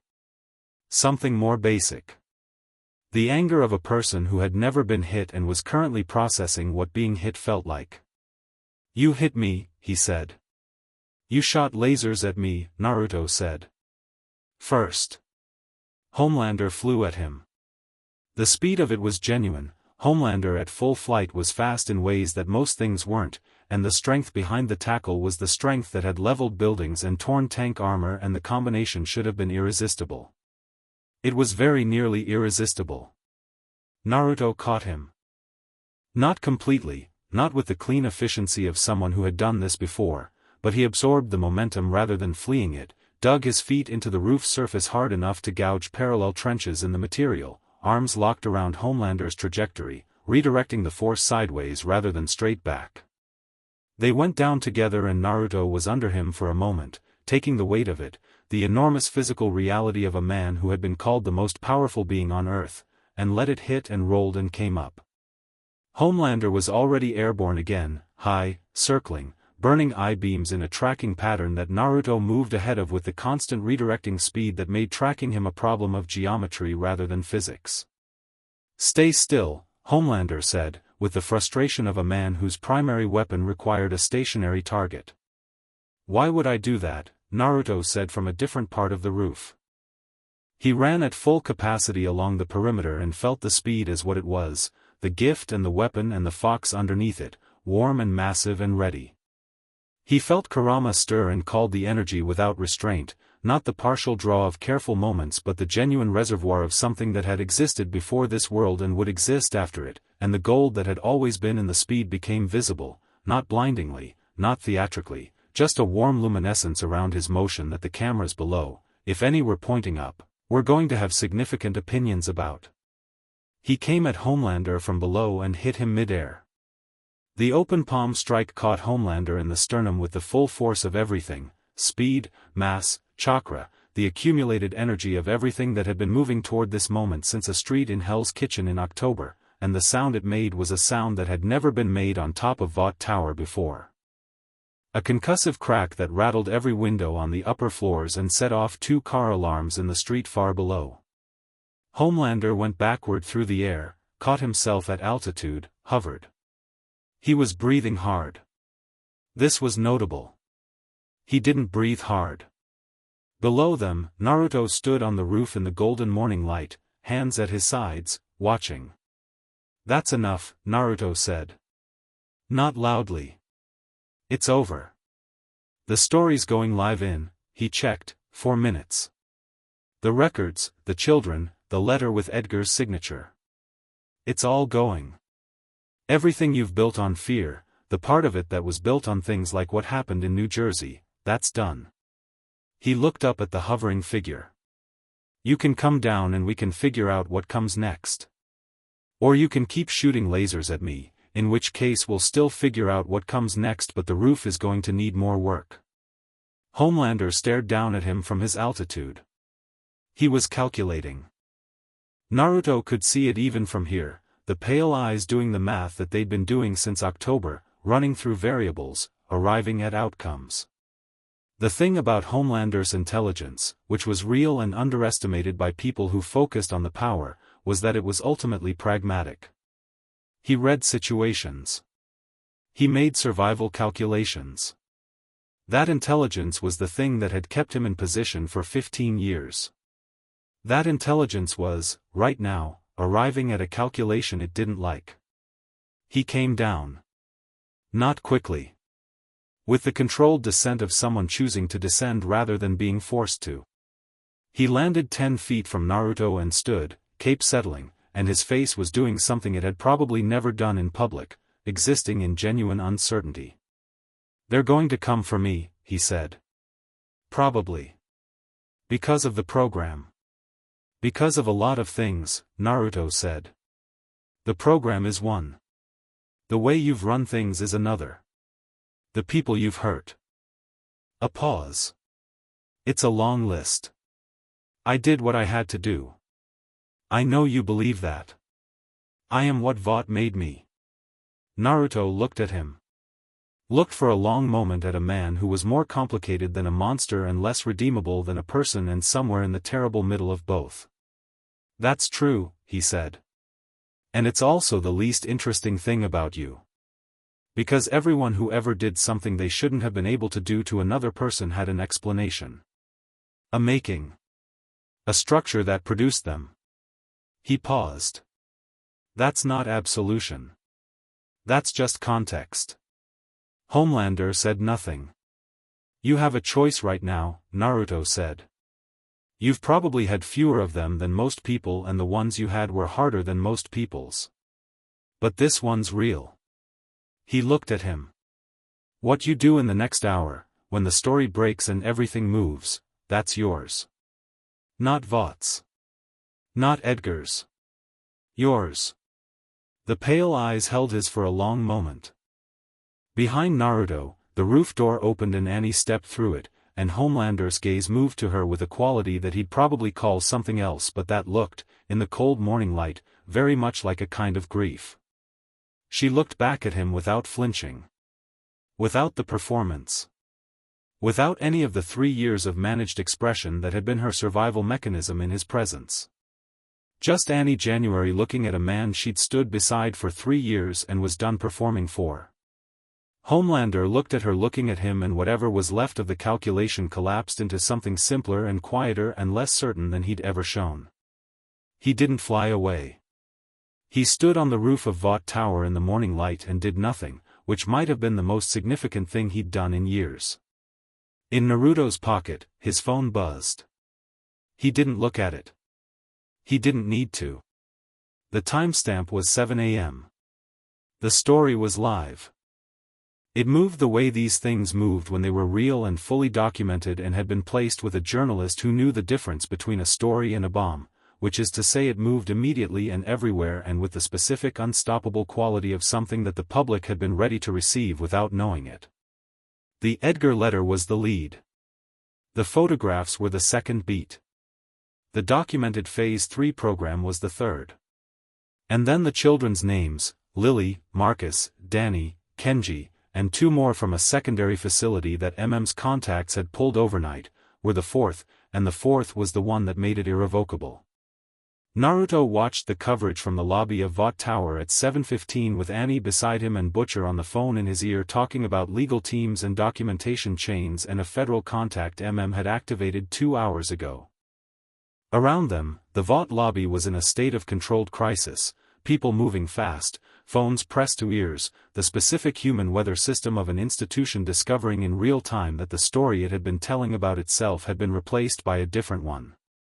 Ashley appeared once, looked at Annie with an expression that had several things in it that weren't professional, pressed something into her hand, a small USB drive, and disappeared back into the controlled crisis without a word. Annie looked at the drive and put it in her pocket with the specific expression of someone filing something important for later. "What was that?" Naruto said. "I don't know yet." She looked at the lobby. "Something she's been keeping, maybe." A pause.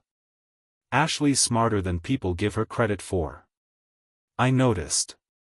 Butcher came back through the phone. "The federal contact has the Edgar letter. It's been verified. They're moving." A pause, briefer than his pauses usually were. "There are children in a facility in Ohio that were flagged in the documentation. They're being pulled now." Naruto breathed out.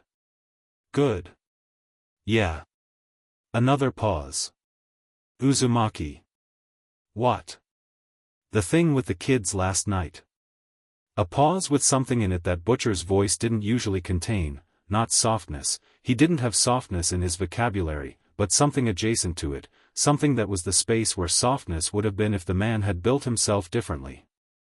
"That was, you moved right. You would have done it faster if you'd been there," Naruto said. "I wasn't there," Butcher said. "You were."